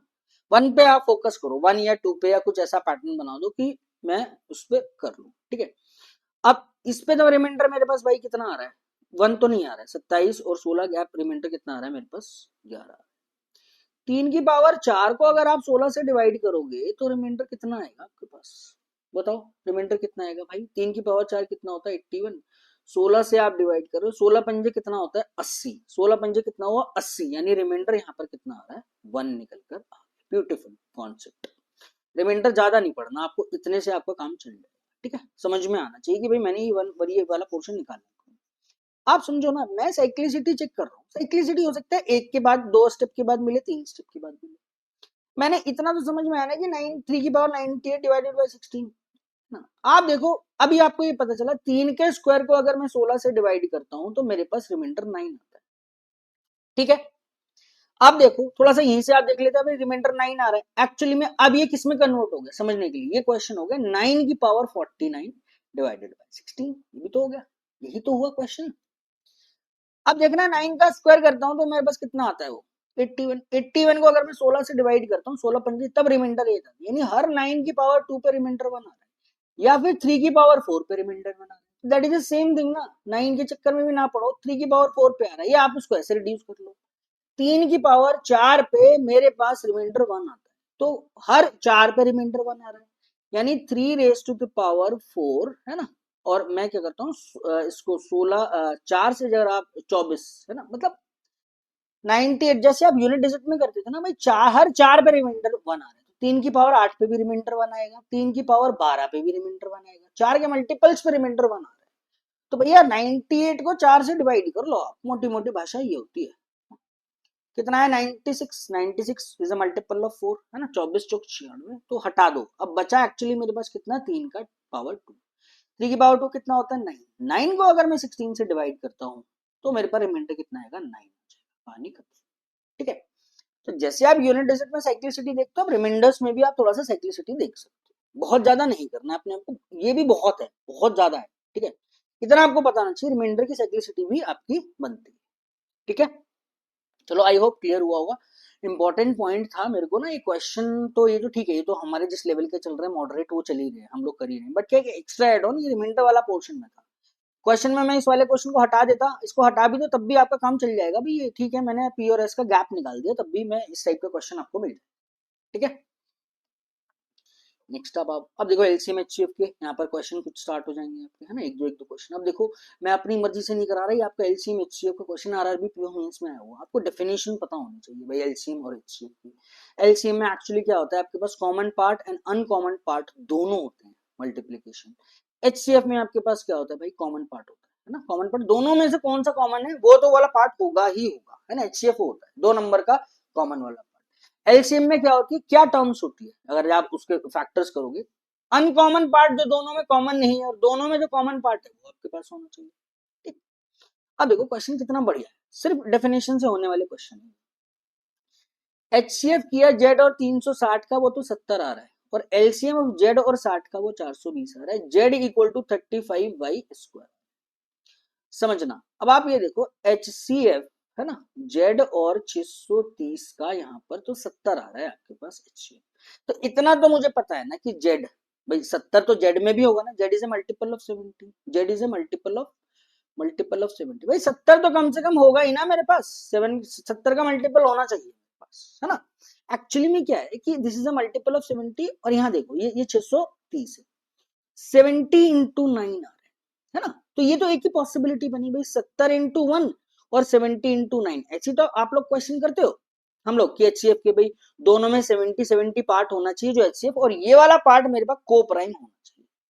समझने के लिए इसके अलावा और भी तो बहुत सारी पॉसिबल वैल्यूज हो सकती है, एचसीएफ की तो बहुत सारी हो सकती है, बट सिर्फ 70 कॉमन आना चाहिए, यहाँ पे कोई सा भी नंबर रख लो, अगला नंबर बता कुछ भी रख लो, 17 इंटू 19 ये भी नंबर होगा, इन दोनों का एचसीएफ भी तो मेरे पास कितना निकल कर आ रहा है, वन निकल कर आएगा ना, है ना। तो इतना क्लियर होगा कि बस ये आप क्या करना, इसमें 3 मत कर देना, 70 इंटू 3। अगर मैंने इसका ये वाला ये 9 या 3 के मल्टीपल ले लिए तो कॉमन पता है क्या निकलेगा, 70 भी और 3 भी निकल जाएगा, इसका मतलब इनका जो एचसीएफ हो जाएगा वो 70 नहीं। ठीक है, ये डेफिनेशन होती है आपकी एचसीएफ की। ठीक, अब आप देखो इस बात है ना, तो बात इस क्वेश्चन को डील करने के लिए ये तो हो ही जाएगा यार, इसमें आरआरबी पीओ में इसमें क्या ही पूछ लेगा आपसे, एसबीआई पीओ में भी क्या ही पूछ लेगा आपसे, मतलब इतना ज्यादा एक्सटेंडिबिलिटी थोड़ी आ जाएगी एलसीएम की और एचसीएफ की, का आपको इतना काम करना पड़ेगा, बेसिक डेफिनेशन पता हो, मल्टीपल है 70 का, इतना मुझे यहाँ से क्लियर होता है, Z is a multiple of 70, this is for very sure. Now come to the point. ठीक है, और एलसीएम पे भी आप आओ, एलसीएम मुझे क्या बोलते हैं, ठीक है, एलसीएम मुझे क्या बोलता है भाई कि जेड और 60 का जो एलसीएम है वो मेरे पास 420 होना चाहिए। ठीक है, होना चाहिए, तो ये अगर इन दोनों का एलसीएम 420 है तो 420 है ना, ये दोनों नंबर मेरे पास 420 से कम होने चाहिए, ये मेरे का एलसीएम की प्रॉपर्टी होती है। सिंपल है ना भाई, इन दोनों के नंबर की, इन दोनों नंबर के कॉमन पार्ट और अनकॉमन पार्ट का मल्टीप्लीकेशन होता है ना, तो इसमें और इससे तो एलसीएम कभी भी है ना इन दोनों नंबर्स की या तो बराबर होगा या इनसे बड़ा होगा, है ना, छोटा कभी भी नहीं हो सकता। ठीक, ये आपको पता होना चाहिए, और 420 यानी ये कोई भी आप नंबर उठाओगे इसको एग्जैक्टली डिविजिबल करेगा ही करेगा, है ना, ये फैक्टर होता है इसका, है ना, तो इसका मतलब मुझे पता है 7, इस नंबर में 7 तो होगा ही होगा मेरे पास, है ना, 7 तो मेरे पास होना ही होना चाहिए मरे से मरा, ये होती है डेफिनेशन ऑफ एलसीएम। क्लियर है ना भाई, 60 है, 60 को डिवाइड किया, मैंने बोला अनकॉमन पार्ट और अनकॉमन पार्ट, भाई 60 तो आ गया इसके अंदर, अब 7 डिवाइड करना, 7 कहां से आएगा, 7 60 में तो है नहीं, तो 7 कहां होगा, इधर होगा आपके पास। ठीक है, अब मैं समझता हूँ आपकी डेफिनेशन क्लियर हो गई कि भाई एलसीएम क्या होता है और एचसीएफ क्या होता है, कॉमन पार्ट और अनकॉमन पार्ट, एलसीएम मोटी मोटी भाषा में कि भाई कॉमन मेरे को लेना। अब आप ये देखो एलसीएम जेड और 60 का तो मेरे को कितना दे दिया इसने, 420 मेरे को दे दिया। अब जरा आप इसमें नजर डालो भाई, जेड की क्या वैल्यू है, 35 का वाई स्क्वायर मुझे करना है। Y is a prime number, Y जो होना चाहिए वो मेरे पास प्राइम नंबर होना चाहिए। प्राइम नंबर, पहला प्राइम नंबर क्या होता है, 2 होता है ना। 35 इंटू 2 का स्क्वायर कितना आ जाएगा मेरे पास, 2 का स्क्वायर कितना है 4 है। 35 इंटू 2 का स्क्वायर कितना है 4 है, यानी कितना आ गया मेरे पास 140। समझना मेरी बात को, ठीक है। अगला प्राइम नंबर आप रखोगे वो 3 आएगा, 35 इंटू 9 यानी क्या नंबर आएगा, ऑड नंबर आएगा, समझना ना, ऑड नंबर। आगे चेक करने की जरूरत है, बिल्कुल भी चेक करने की जरूरत नहीं। क्यों जरूरत नहीं है आगे चेक करने की, ये जो भी नंबर होगा वो 70 का मल्टीपल ही तो होगा। This is the multiple of 70 ना, this is the multiple of 70। और मेरे पास ये नंबर जो आएगा, ये वाला जो नंबर होगा 70 इंटू 1, 70 इंटू 2, 70 इंटू 3, ये मल्टीपल ऑफ 70 ही तो होना चाहिए, है ना। ये 70 का मल्टीपल होना चाहिए भाई। 35 जो है वो ऑड नंबर है, इस ऑड नंबर को अगर आप इवन नंबर से मल्टीप्लाई करोगे तभी तो जाके मेरे पास इवन नंबर आएगा। अब अगला जो प्राइम नंबर है वो 3 है, 5 है, 7 है, 9 है, तो अगली जो वैल्यू देने वाला है ये कभी भी आपका इवन वैल्यू देगा ही नहीं, इसमें सोचने वाली कोई बात ही नहीं है। ये जो भी वैल्यू देगा जेड आपका, यानी 35 का ही तो मल्टीपल देगा, और 35 का दूसरा मल्टीपल, 35 का चौथा मल्टीपल, 35 का छठा मल्टीपल ही तो आपको इवन नंबर देता है। तो एक ही पॉसिबिलिटी बनी क्या, कि जेड मेरे को इवन होना चाहिए, जेड इवन होना चाहिए। तो ये कैसे पता चला, ये इससे पता चला कि मल्टीपल ऑफ 70 होना चाहिए, क्योंकि इन दोनों का HCF 70 आपको दिया हुआ, और कोई भी पॉसिबिलिटी नहीं बनती। अगर आगे प्राइम नंबर मुझे दिए होते, मतलब ऐसी कंडीशन दी होती कि मैं जेड यहाँ पर 4 भी रख पाता, 4 का स्क्वायर 16, तब शायद जाके कुछ और पॉसिबिलिटी बनती कि अगर ये वाला जो जेड आपको और इवन नंबर्स आपको देता तो, ठीक है। तो एक ही पॉसिबिलिटी बनी क्या, what is the value of Z, the value of Z is 35 multiply 4, है ना, 2 का स्क्वायर 140 मेरे पास आ गया। खत्म हो गई, जेड की वैल्यू आपके पास कितनी आ गई, 140 निकल कर आ चुकी है। y is a prime number, y की वैल्यू आपको 2 ही रखनी पड़ेगी, 3 आप रख ही नहीं सकते। कैसे रख लोगे, नंबर तो मुझे क्या चाहिए होगा, इवन चाहिए, कुछ चेक करने की जरूरत ही नहीं है। मैं कह रहा हूँ आपको एलसीएम एलसीएफ ये जितना मैंने बताया इतना भी नहीं पता ना आपको, मतलब बहुत नॉर्मल नॉलेज भी है यार, आपने बहुत समय से कंसेप्ट भी रिवाइज नहीं किया, थोड़ा थोड़ा धुंधला धुंधला बताया। अच्छा यार एचसीएम ये होता है, एलसीएम ये होता है, भाई 70 का मल्टीपल होना चाहिए, इतना तो पता चलता है। बट यहाँ से आपने देखा अरे यार 70 का तो मल्टीपल, पहला तो मल्टीपल आ रहा है 140, दूसरा करूंगा तो 70 का मल्टीपल ही नहीं है। जब 70 का मल्टीपल ही नहीं है तो आंसर कैसे आ जाएगा मेरे पास, है ना। HCF जो भी जेड है 70 का मल्टीपल होना चाहिए, 70 का मल्टीपल ही नहीं आ रहा अगर आप दूसरा इवन नंबर रखो, ऑर्डर नंबर रखोगे तो। ठीक, बिल्कुल मैंने आपको क्लियर कर दिया HCF LCM एक्चुअली में होता है। अब आप निकाल दो कुछ भी यार, वैल्यू निकाल दो, इससे क्या ही फर्क पड़ेगा। ट्वाइस ऑफ जेड 140 माइनस 6 कितना आएगा, 280 में से 6 गया भाई 274 आ जाएगा, है ना। ये 260 है, quantity 1 is greater than quantity 2 is the answer. Clear, move to the next question. अब देखो ये बिल्कुल सिमिलर क्वेश्चन है, बाय डेफिनेशन आप इसको कर सकते हो। एलसीएम जेड का और 999 का आपको कितना दिया हुआ है ना, ये कितना दिया हुआ है 6930। अब HCF ये LCM है और ये आपका HCF है, Y और 550 का HCF आपको कितना दिया हुआ है 110 आपको यहाँ पर देती है। Final least possible value of 2z minus y, मतलब लीस्ट पॉसिबल वैल्यू आपको निकालनी है। एक इक्वेशन दी है, पंगा z और y का है ना, थोड़ा सा इसको ना घुमा दिया मैंने और कुछ नहीं। अब देखोगे ना अभी जब आप इसे सॉल्व करोगे तो एक्चुअली में z इक्वल टू y ही आ, तो एक ही नंबर सेम क्वेश्चन बन गया, है ना। सेम नंबर का एक नंबर से एलसीएम, सेम नंबर का एक नंबर से HCF, है ना। यहाँ पे आपको और क्लियर हो जाएगा। z equal to y minus m, क्या है, m is a natural number which is neither prime nor composite. भाई ना तो प्राइम है ना कंपोजिट है, तो वो एक ही होता है, दिस इज 1 माइनस किसी भी नंबर की पावर अगर आप 0 करते हो, where m is a natural number, किसी भी नंबर की पावर अगर आप 0 करते हो, है ना, तो वो आपके पास क्या निकल कर आता है, 1 ही निकल कर आता है। 1 से 1 हुआ कैंसिल आउट, तो फाइनली ये कहने वाला था z इक्वल टू y, तो z y का पंगा आप क्या करो, समाप्त करो, ठीक है। अब आप आओ हटा दो इसको, है ना, y का कोई सीन ही नहीं है। अब लीस्ट पॉसिबल नंबर निकालना है, लीस्ट पॉसिबल नंबर, समझ रहे हो। इस केस में है ना, अगर आगे है ना, अगर ये कंडीशन ना दी होती तो कम से कम ये मल्टीपल ऑफ 70 तो होता, 70 का मल्टीपल तो होता, है ना।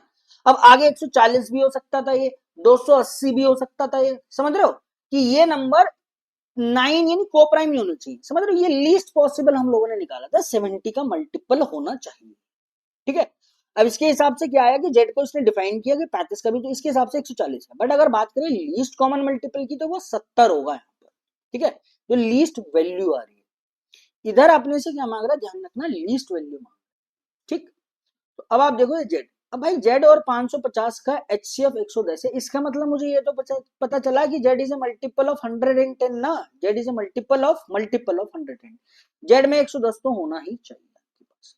अब देखो जेड और 990 है ना, वो मेरे पास इसका कितना है 6930, फैक्टर करके देख लो भाई, क्या मेरे पास जेड में है ना जो अनकॉमन पार्ट है वो निकल कर आ जाएगा भाई, जो इस वाले नंबर में नहीं है ना, वो जेड क्या होना चाहिए, तो डिवाइड करके देख लो ना, 6930 से पूरा पूरा डिविजिबल होना चाहिए, एग्जैक्टली डिविजिबल होना चाहिए, कैंसिल आउट है ना। 11 से अगर मैं करता हूँ 11 6 68, 11 3 33, 11 9 9 7 63, 7 कहां से आया हुआ है, 7 कहां से आया हुआ है, इसका मतलब इस नंबर में कम से कम 7 तो होगा ही होगा ना, आप समझो।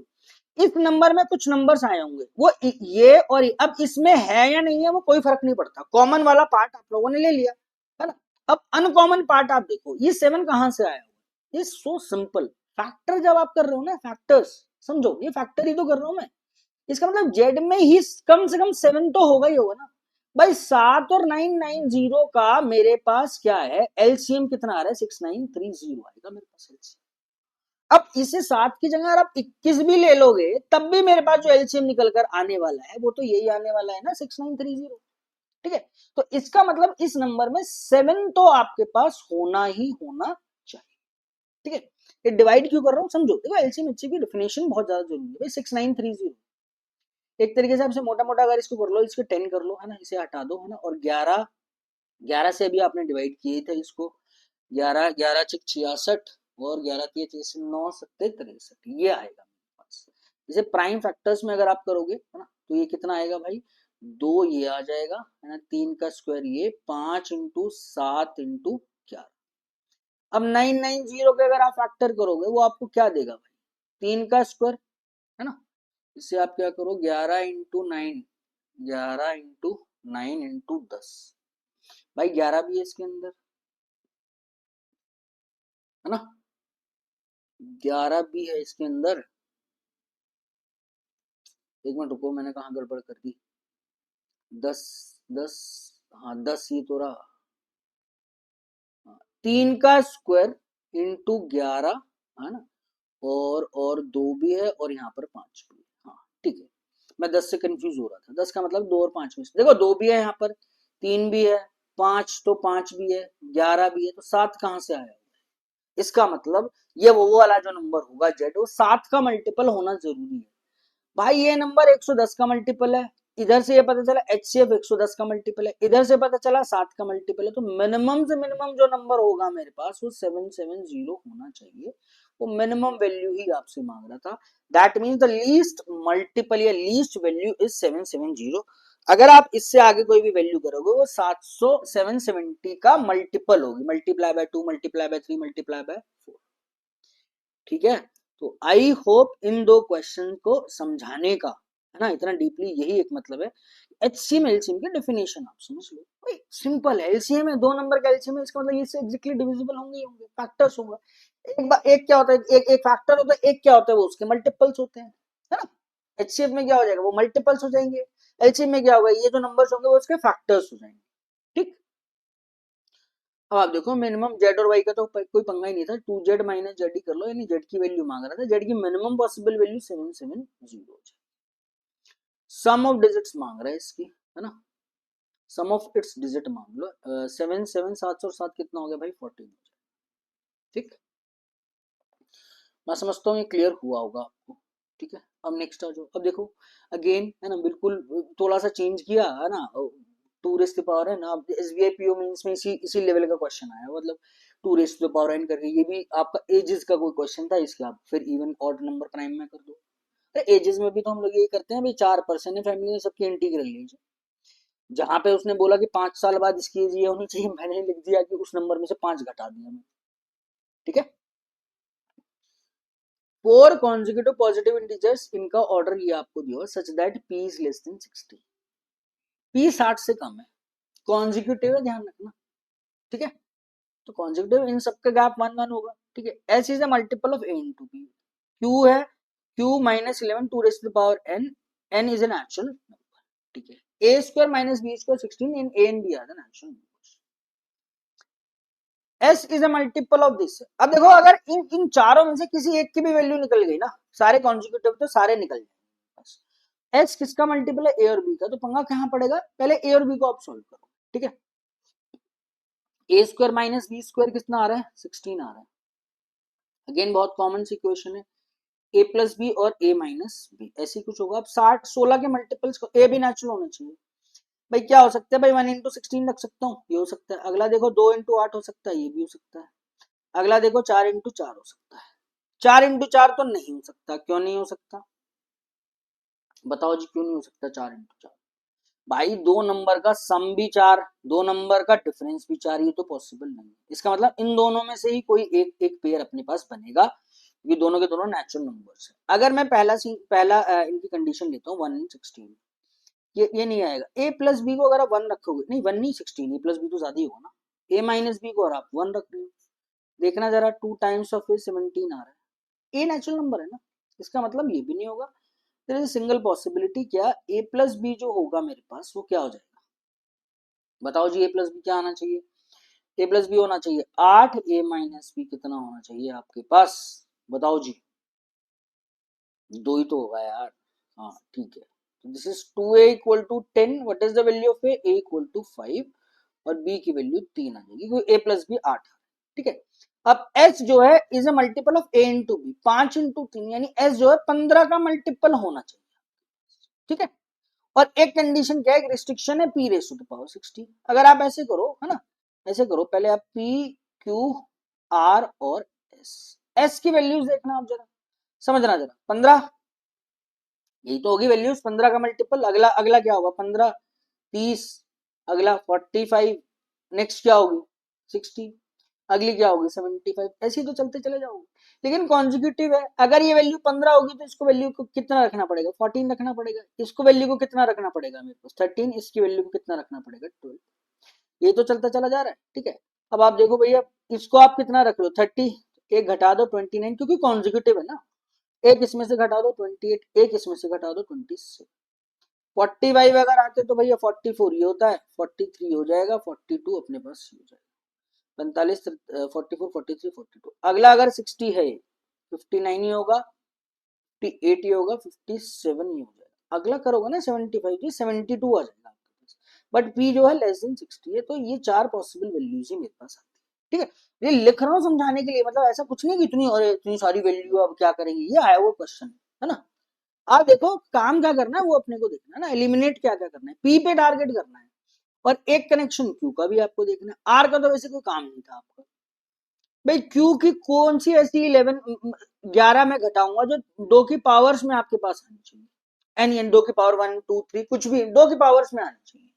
अब उठाओ जरा 13 को, चारों वैल्यू आप चेक करो, है ना। 13 में से अगर 11 घटा दो तो 2 आता है, यानी 2 की पावर 1 ये वाली वैल्यूज में लूंगा, यानी 13 पॉसिबल है। 13 पॉसिबल है तो ये 12 भी पॉसिबल है, क्योंकि p प्लस 12 की वैल्यू निकाल। अब आओ 28 में से अगर मैं 11 घटाता हूँ तो मेरे पास 17 आता है, क्या 2 की पावर है नहीं है भाई, खत्म कहानी। पहली बात आपको देखने ही ऑड नंबर है, इवन नंबर देखने ही नहीं है भैया, ऑड माइनस ऑड करूंगा तभी तो इवन आएगा। ये चीजें काम कब आएगी, अभी तो 4 वैल्यू 10 वैल्यू हो जाए ना, जिसमें से सिर्फ आपके पास 2 ही मेरे पास मान लो इवन नंबर है, तो 10 वैल्यू से रिड्यूस होकर 2 वैल्यू तो चेक करनी पड़ेगी। अगर ये चीज आप हर वैल्यू तो चेक करके देखूंगा नहीं ना, है ना, तो अभी तो चलो 4 ही वैल्यू है, तो मुझे एक्चुअली में ऑड ही देखना था, 28, ये मुझे इवन नंबर तो देखना ही नहीं, ठीक है। 43 में से अगर मैं 11 घटाता हूँ तो 32 आता है, 32 कितना होता है 2 की पावर, तो 13 एंड 43 ही मेरे पास पॉसिबल है, तो 12 पॉसिबल होगा और 42 पॉसिबल। ये सारी वैल्यूज आप हटा सकते हो जो सेटिस्फाई नहीं करेगी, ठीक है। मतलब क्या है, पी से है ना, पी प्लस 12, 12 प्लस 12 एक बार तो आ रहा है भाई 24, 12 42 प्लस 12 कितना आ रहा है 50। दो वैल्यूज बनेंगी इसकी भाई, 24 भी और 54 भी, that mean both A and C is the correct answer. ठीक है भाई, 54 भी सेटिस्फाई कर रहा है और 24 भी, 54 एंड 24 दोनों आपके पास निकल रहा है। ठीक है, चलो जी, तो नेक्स्ट क्वेश्चन आप देखो, नेक्स्ट क्या दिया हुआ है इसने। ये भी बहुत बेहतरीन क्वेश्चन है भाई, गजब का क्वेश्चन, इसे कॉइन्स का क्वेश्चन मान लो, मार्क्स का क्वेश्चन मान लो, है ना, और मार्वल्स डिस्ट्रीब्यूशन मान लो, लैंग्वेज बदल रही है सारी चीजें इसमें। ठीक, अरुण अटेम्प्टेड ए टोटल 100 क्वेश्चन, 5 मार्क्स के, 4 मार्क्स के, 1 मार्क्स के क्वेश्चन में, नहीं टोटल 100 क्वेश्चन है। ही अटेम्प्टेड ऑल क्वेश्चंस करेक्ट, मतलब कोई इनकरेक्ट वाला पंगा नहीं, और इसके जो मार्क्स आए हैं वो 200 मार्क्स आए। 5 मार्क्स के क्वेश्चन उसने ना ज्यादा अटेम्प्ट किए हैं या ज्यादा करेक्ट है, उसके 4 मार्क्स है। 4 मार्क्स के क्वेश्चन कम से कम 50% है 5 मार्क्स के क्वेश्चन का। Final number of 1 marks question ही अटेम्प्टेड। ठीक है, समझना, x plus Y plus Z मैंने मान ली कि ये 5 मार्क्स के हैं, है ना, ये 4 मार्क्स के क्वेश्चन है और ये 1 मार्क्स के क्वेश्चन आपको दिए हैं। टोटल 100 है, गलत का कोई पंगा नहीं है, सारे करेक्ट हो जाएंगे। अगर ये 5 मार्क्स का एक क्वेश्चन है जो उसने सही किया होगा तो 5x नंबर इसको देगा, 4y इसको देगा, और 1 नंबर का है तो ये तो जेड ही रहेगा, ये आ गया 200। इसको अगर क्लब करोगे, है ना, कुछ ना कुछ तो करना पड़ेगा ना, कैंसिल आउट हो रहा है जेड, सबसे पहले इक्वेशन रिड्यूस होगी मेरे पास, क्या, this is 4x plus 3y equal to 100। ठीक है, कंडीशन क्या है वो आप देखो, पंगा क्या है, x एक पोर्शन है जो 5 मार्क्स वाला है, y एक पोर्शन है जो आपका 4 मार्क्स वाला है। इन दो दो लाइनों को बहुत ज्यादा इंपॉर्टेंट है, क्या, 5 नंबर वाले क्वेश्चन उसने ज्यादा अटेम्प्ट किए 4 मार्क्स वाले क्वेश्चन से, x इज ग्रेटर देन भाई, ये तो मतलब हुआ। और अगली भी क्या इन्फॉर्मेशन है कि जो, है ना, कि जो 4 मार्क्स के जो क्वेश्चन है, यानी ये जो y है वो कम से कम इसके 50%, यानी इसका आधा होंगे, 50% होंगे कम से कम बोल, तो ये इक्वल थोड़ी होगा, सिर्फ 50% थोड़ी होगा, 50 भी हो सकता है, 60% भी हो सकता है, 70% भी हो सकता है, 80% भी हो सकता है, 100% भी हो सकता है। 100% होगा नहीं, ये भी ध्यान रखना है, x इज ग्रेटर देन, ठीक है, x इज ग्रेटर देन, तो अगर एटलीस्ट है तो मैं यही तो लिखूंगा कि भाई y जो है वो x के 50% के या तो बराबर होगा या ज्यादा होगा, ये तो सिनेरियो बना, है ना, ये समझने वाली चीज है। तो ये आप बोल सकते हो कि 2y इज ग्रेटर देन और इक्वल टू x, एक तो सिचुएशन ये, और x इज ग्रेटर देन, ठीक, बट इसे ना भी आप देखो, दिमाग में नॉर्मल तरीके से भी कर लो तब भी काम हो जाएगा।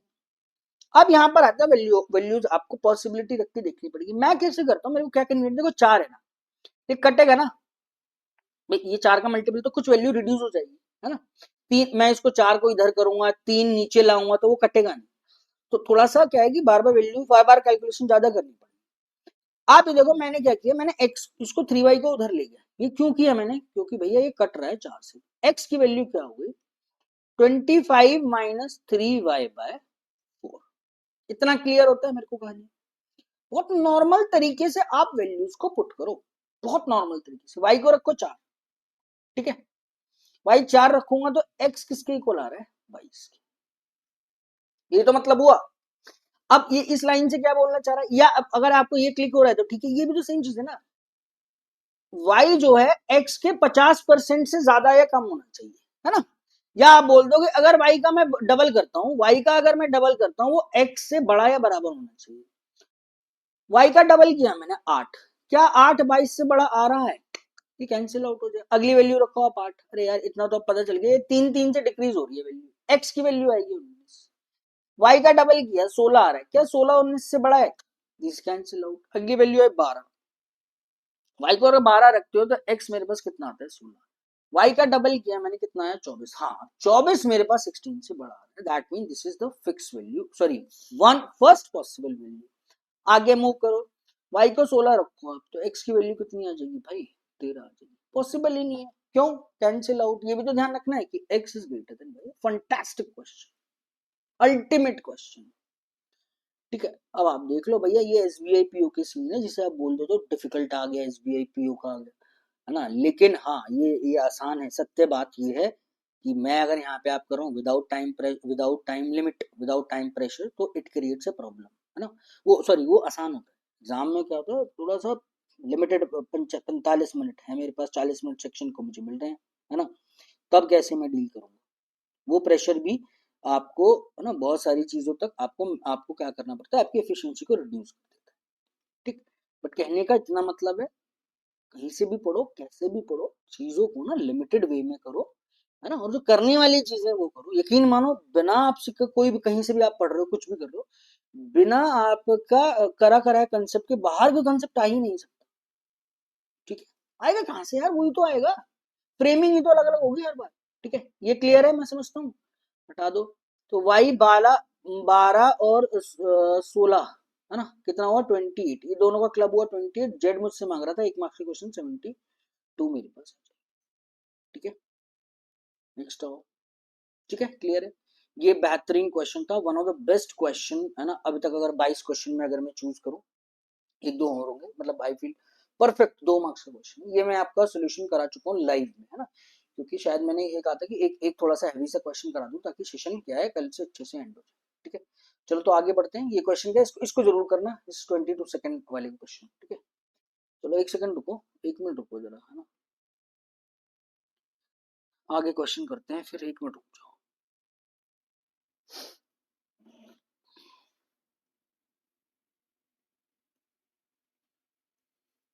चलो भाई, तो नेक्स्ट देख लेते हैं एक बार, नेक्स्ट क्या क्या दिया हुआ है। ठीक है, अब ये देखो, ये क्वेश्चन आपका ना डिविजिबिलिटी रूल पे है। तो ऐसा नहीं है कि आपको 23 का डिविजिबिलिटी रूल पता होना चाहिए, 37 का पता होना चाहिए, 17 का पता होना चाहिए। बहुत नॉर्मल से है यार, जैसे आपके इवन कंपोजिट नंबर और ऑड नंबर्स होते हैं जो बहुत ज्यादा बारी यूज होते हैं, जैसे 3 का हो गया, 9 का हो गया, 18 हो गया, तो वो आपको पता होना चाहिए। अब मुझे पता है ना कि भाई 9 का डिविजिबिलिटी रूल्स क्या होता है, कि सम ऑफ जो डिजिट्स होती है, सम ऑफ डिजिट्स जो होती है ना, वो आपकी 9 से डिविजिबल होनी चाहिए। ठीक है, जो भी सम आ रहा है सारी डिजिट्स का सम करके 9 से डिविजिबल होना चाहिए। ठीक है, एक डेफिनेशन और भी थी रिमाइंडर की डिविजिबिलिटी की, वो यही तो है कि रिमाइंडर को आप ऐड भी कर सकते हो, सब्ट्रैक्ट भी कर सकते हो, मल्टीप्लाई भी कर सकते हो और डिवाइड भी कर सकते हो। ठीक है, तो अगर मैं यहाँ से देखूं क्वेश्चन क्या दिया, number is divisible by 9, number जो है वो 9 से डिविजिबल है। तो अब मुझे पता चला ना, क्या पता चला, कि इन सारी डिजिट्स का अगर मैं सम करता हूँ वो 9 से डिविजिबल होना चाहिए। और एक कंडीशन और है कि y minus Z is equal to 6। सबसे पहले आप देखो, इन सब का अगर मैं सम करता हूँ, 8 plus 4 plus 6 plus 5 plus 2 plus 3 plus Z plus 7 plus Y. ठीक है, यानी 9 की मल्टीपल आनी चाहिए। 9 के मल्टीपल्स है ना, आप चाहो तो इसको सबको ऐड करके 9 से डिवाइड करके देख लो, है ना, वो वाला नंबर। या फिर 9 के मल्टीपल्स आप हटाते चले जाओ ना। मैं अगर आपसे ये बोलता हूँ कि सम ऑफ डिजिट मान लो 12 बार है, तो सम ऑफ डिजिट 12 क्या हो गया भाई, 9 के मल्टीपल देखने है ना मेरे को। तो 9 का मल्टीपल हटा दो आप, 9 का मैंने मल्टीपल हटा दिया, 9 हटा दिया, इसमें से तो बचा कितना होगा मेरे पास 3। तो आप इसको ऐसे भी कैलकुलेट कर सकते हो। ठीक है, जैसे मैं कर रहा हूँ भाई, 8 और 4 कितना हुआ 12, 12 और 6 कितना हो गया मेरे पास 18, है ना। तो ये तो हटा ही दो, सिर्फ 9 नाइन्स मुझे देखने हैं। मैं ऐसा क्यों कर रहा हूँ, क्योंकि अगर सम मेरे पास 9 से ज्यादा चला गया, 10 चला गया, है ना, तो वो 9/10 हो गया, मतलब जैसे 10 हो गया, सम हो गया 10, तो 9 से तो डिविजिबल है ना, तो बचा मेरे पास कितना होगा, 1 बचा होगा ना। इसलिए 9 के मल्टीपल्स आप हटाते चले जाओ, तब भी तो आप एंड में भी तो जाके आप 9 के मल्टीपल्स ही हटाओगे ना भाई, है ना। तो आप हाथ के हाथ 9 के मल्टीपल्स हटाते चले जाओ, सबको ऐड करके बाद में आप डिवाइड करके चले जाओ, तब भी ऐसी कोई दिक्कत नहीं है। 8 4 12 6 16, नहीं 8 4 12 6 18, ये तो आपका चला गया, 5 6 7 8 9 10, 10 का मतलब क्या हो गया यहाँ पर, 1 हो गया। ठीक है, 7 प्लस 1 कितना हो गया मेरे पास, 8 हो गया। नंबर क्या आया, 8 plus Z plus Y, it should be a multiple of 9, it should be a multiple of 9 होना चाहिए। ठीक है, अब आप देखो, अगर ये 8 प्लस जेड प्लस वाई, ऐसा नहीं है कि भाई मैं ऐसे कर रहा हूँ, आप सबको ऐड कर लो ना। 18 5 कितना होता है, 23 24 25, 25 और 28, 28 और 7 कितना हो गया 35। अब इसको ऐसे भी कर सकते हो, 35 प्लस जेड प्लस वाई। अब आपको वो 9 के मल्टीपल्स देखने पड़ेंगे जो 35 से आपके पास ज्यादा होने चाहिए, है ना। तो 35 से ज्यादा मतलब आपका क्या होगा, 36 से आप नंबर यहाँ लिखना स्टार्ट करोगे। 8 प्लस जेड प्लस वाई, 9 का मल्टीपल होना चाहिए। क्या क्या हो सकता है भाई, 9 हो सकता है, 18 हो सकता है, 27 हो सकता है, यही तो हो सकता है। थोड़ा सा ध्यान अपने को देना है ना क्या भाई, ये तो चीज होती है सीखने वाली। जेड और वाई सिंगल डिजिट से तो होंगी, इन दोनों का जो सम होगा वो मैक्सिमम से मैक्सिमम, दोनों को 9 और 9 भी रखोगे आप, वो तो तब भी 18 ही आएगा ना भाई। 10 10 तो रख नहीं सकते हैं, जेड 10 कैसे हो जाएगा आपके पास, है ना, क्योंकि सिंगल डिजिट्स होती है। जेड प्लस वाई दोनों ऐड किया मैक्सिमम 18, 18 प्लस 8 मैक्सिमम सम जो आना चाहिए वो 26 ही आना चाहिए, उससे ज्यादा नहीं आना चाहिए। ये 27 तो मैं कैंसिल आउट करता हूँ, या तो ये 9 होगा या मेरे पास कितना होना चाहिए, ये 18 होना चाहिए। ठीक है, अगर मैं इसको 9 रखता हूँ, समझना जरा, 8 plus Z plus Y equal to 9, तो जेड प्लस वाई की जो वैल्यू है किसके इक्वल आ गई भाई, 1 के इक्वल आ गई। ठीक है, और आप इधर आओगे है ना, कितना देखोगे आप, यानी y माइनस जेड अगर मैं देखता हूँ वो कितना आ रहा है मेरे पास 6 हो रहा है। बट जेड और y पॉइंट में भी तो पॉसिबल नहीं है ना, कोई भी नंबर ऐसा होता है क्या कि 32 ये 3 एंड 4 ऐसा कोई नंबर होगा, मतलब ये आपकी 10th प्लेस हो गई, 100 प्लेस हो गई, और ये आपकी 10th प्लेस 2.5 में हो गई, और ये आपकी क्या हो गई प्लेस, ऐसा तो होगा नहीं, सिंपल है। तो अब आप खुद देखो कहीं यहाँ से जब मैं आप ऐड करोगे तो 2y इक्वल टू 7 आ रहा है, तो y तो पॉइंट में आना पॉसिबल नहीं है ना, इसके not be equal to 3.5। So there is only single possibility, 18 मेरे पास भाई बचा होगा। तो जेड प्लस वाई को आप क्या रखने वाले हो, 10। एक सेकंड रुको। ठीक है, और y माइनस जेड मेरे पास कितना आने वाला है, 6 आने वाला है। दोनों को ऐड किया, सिंपल है ना, कोई बहुत ज्यादा कैलकुलेटिव भी नहीं है। 16 y की वैल्यू किसकी इक्वल आ गई, 8 की। अगर y की वैल्यू आपके पास 8 है तो z का वैल्यू किसके इक्वल आ जाएगा, 2 के। तो under root times of twice of z into 2 plus 4 into 8, 32 और 4 36, अंडर रूट 36 किसके इक्वल आ जाएगा, मेरे पास 6 के इक्वल आ जाएगा। ठीक है, अब देखो 23 क्वेश्चन हम लोग कर चुके हैं, मतलब हर क्वेश्चन में आपको ना एक एक चीज का कॉन्सेप्ट आपको ना क्लियर हो जाएगा। ठीक, चलो अभी क्या करते हैं, पहले हम लोग ना ये केसलेट कर लेते हैं जो नंबर सिस्टम्स पे आपके पास आते हैं, है ना। आते तो क्या भाई, सिंगल क्वेश्चन में केसलेट तो क्या है कि जो पुराने थोड़े से आए हो उस टाइप के पैटर्न का आपको पता चल जाए। ठीक है, अब ये देखो, ये आपका कुछ ऐसा ही सिमिलर क्वेश्चन आपका एसबीआई पीओ मेंस में आता है 2025 वाले में, जो अप्रैल में आई थिंक हुआ था, मार्च अप्रैल वाले में। ठीक है, बट इसे ये seriously that was considered easy set आया था, है ना। तो ये इजी में आप काउंट करोगे अगर आप एसबीआई पीओ के हिसाब से बात करते हो, तो हर कोई क्वेश्चन भी डिफिकल्ट नहीं आने वाला, मॉडरेट और इजी भी आपको मिलेंगे। ठीक है, तो आप ये देखो, मेरे को ये मतलब ये देखो आप, क्योंकि हाँ भाई क्वेश्चन ऐसे भी होंगे और आराम से आप उसको डील कर सकते हो पेशेंसली। ठीक है, पेशेंस से अगर आप काम करोगे पेशेंस से। Set A contains four even numbers z, y, m and n are in the increasing arithmetic progression in the same order. Increasing arithmetic progression का मतलब क्या हो गया, z, y, m और यहाँ पर कितना है n मुझे दिया। ठीक है, difference between the first term and the second term of set A is prime. अब आप देखो कि ये देखो कितना इनडायरेक्ट वे में दिया हुआ है भाई, मुझे ये पता है अर्थमेटिक प्रोग्रेशन में इन दोनों टर्म्स का गैप, इन दोनों टर्म्स का गैप और इन दोनों टर्म्स का गैप सेम होना चाहिए। जो गैप जेड और वाई में होगा वही सेम गैप मेरे पास किसमें होना चाहिए, वाई और जेड। बट जेड और वाई का जो गैप है वो तो इसने आपका क्या दिया हुआ है, प्राइम नंबर है। अब आप खुद सोचो, ये इवन नंबर है मेरे भाई, ये इवन नंबर है, तो इन दोनों का जो गैप भी होगा वो भी तो मेरे पास इवन नंबर ही होगा ना। अब देखो है कितनी छोटी सी बात, समझ रहे हो। तो ये कहना क्या चाह रहा है, वो कहना ये चाह रहा है कि भाई इन दोनों का गैप 2 दिया हुआ है आपको, क्योंकि 2 इवन भी है और प्राइम भी है। तो आपको ये पता चला ना कि इन दोनों का यानी जो गैप्स होगा, कॉमन डिफरेंस वो 2 के टर्म्स में होगा। इंक्रीजिंग दे दिया तो सबसे छोटी टर्म ये होगी, यानी अगर मैं बात करूं ये जेड होगा, ये जेड प्लस 2 होगा, ये एम प्लस 2 होगा, और ये मेरे पास कितना होना चाहिए, एन प्लस 2 होना चाहिए। ठीक है, क्लियर, सॉरी ये जेड प्लस 2, ये जेड प्लस 4, और ये n प्लस जो भी होगा ये 6 मेरे पास हो जाएगा, इसमें प्लस 2 का गैप मेरे पास होना चाहिए। कितनी कहानी क्लियर होती है। अब आप नेक्स्ट आओ, है ना, अगर सेट बी का आप देखोगे, set B contains 4 elements P Q R N, all are consecutive multiples of 7। अब कंसेक्यूटिव दे दिया, are in the increasing order, तो इसका भी सेम ऑर्डर मेरे पास है, पी क्यू आर और एस मुझे यहाँ पर दे दिया, सारे के सारे 7 के मल्टीपल्स होने चाहिए। ठीक, all elements of both sets is less than 100, all elements of both set is less than 100। अब आप देखो अगेन, हम देखो मैं अभी आपको 2 क्वेश्चन कराए थे एलसीएम एचसीएफ के, तो यहाँ पे आपके ये काम आएंगे। अब देखो खुद कैसे काम आएंगे, जेड और पी, है ना, जेड और पी का एचसीएफ आपको जेड दिया हुआ है, LCM of Z and 18 is 80। अब आप समझो, अभी मैंने एक चीज बताई थी, क्या बताई थी, कि ये इस मतलब ये इसका एग्जैक्टली डिविजिबल होना चाहिए ना, 18 18 से डिविजिबल ही हो रहा है, यानी कोई 2 नंबर अगर आप ले रहे हो जिनका एलसीएम आपके पास वही नंबर आ रहा है, इसका मतलब मुझे ये पता चला ना कि ये जो जेड होना चाहिए that should be a multiple of 18, ये मल्टीपल ऑफ 18 ही तो होना चाहिए ना। इसका क्या मतलब निकला, इसका मतलब ये निकला कि 18 को जब आपने 18 से डिवाइड किया तो 1 आया। 1 कॉमन होना चाहिए। 1 कॉमन तभी होता है कि जब ये वाला नंबर इसका मल्टीपल होना चाहिए, एग्जैक्टली इसको डिविजिबल करें।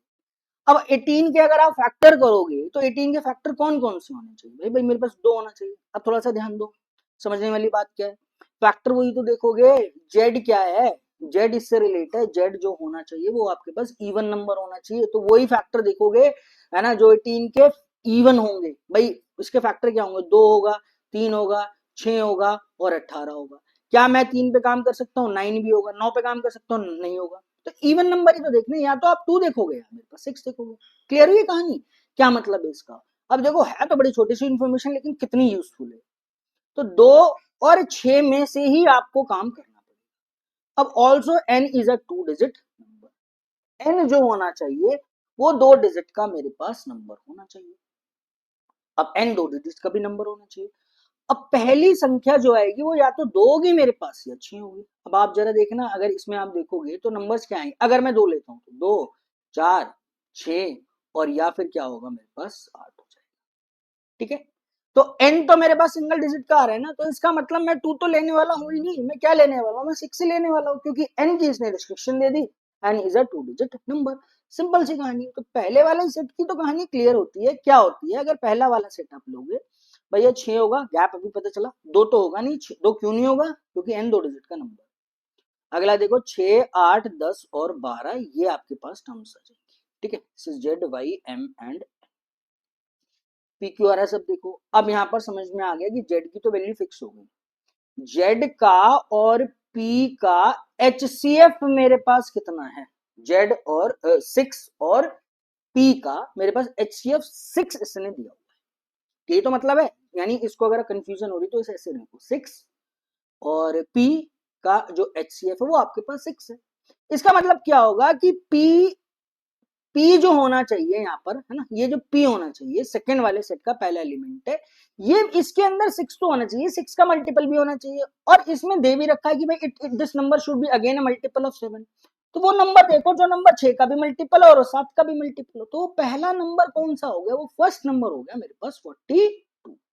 42 इज द फर्स्ट नंबर जो 6 और 7 दोनों का मल्टीपल हो गया। तो इसका मतलब ये तो श्योर हो गया कि पहली वाली जो टर्म आएगी सेट बी की जो पहली वाली टर्म होनी चाहिए वो 42 का मल्टीपल होनी चाहिए। चारे के चारों कॉन्जिक्यूटिव। 42 अगला क्या है? कॉन्जिक्यूटिव मल्टीपल्स है ना। 42, 47, अगला कितना आएगा भाई? 56 और 63। एक तो ये पॉसिबिलिटी है। अब अगली और भी तो पॉसिबिलिटी हो सकती है। ये नंबर 42 का मल्टीपल होना चाहिए। ठीक है, अब आप समझो जरा, है ना, अगर आप इस वाले पेज पे समझो, इससे पता क्या चला, यही पॉसिबिलिटी नहीं बनेगी 42।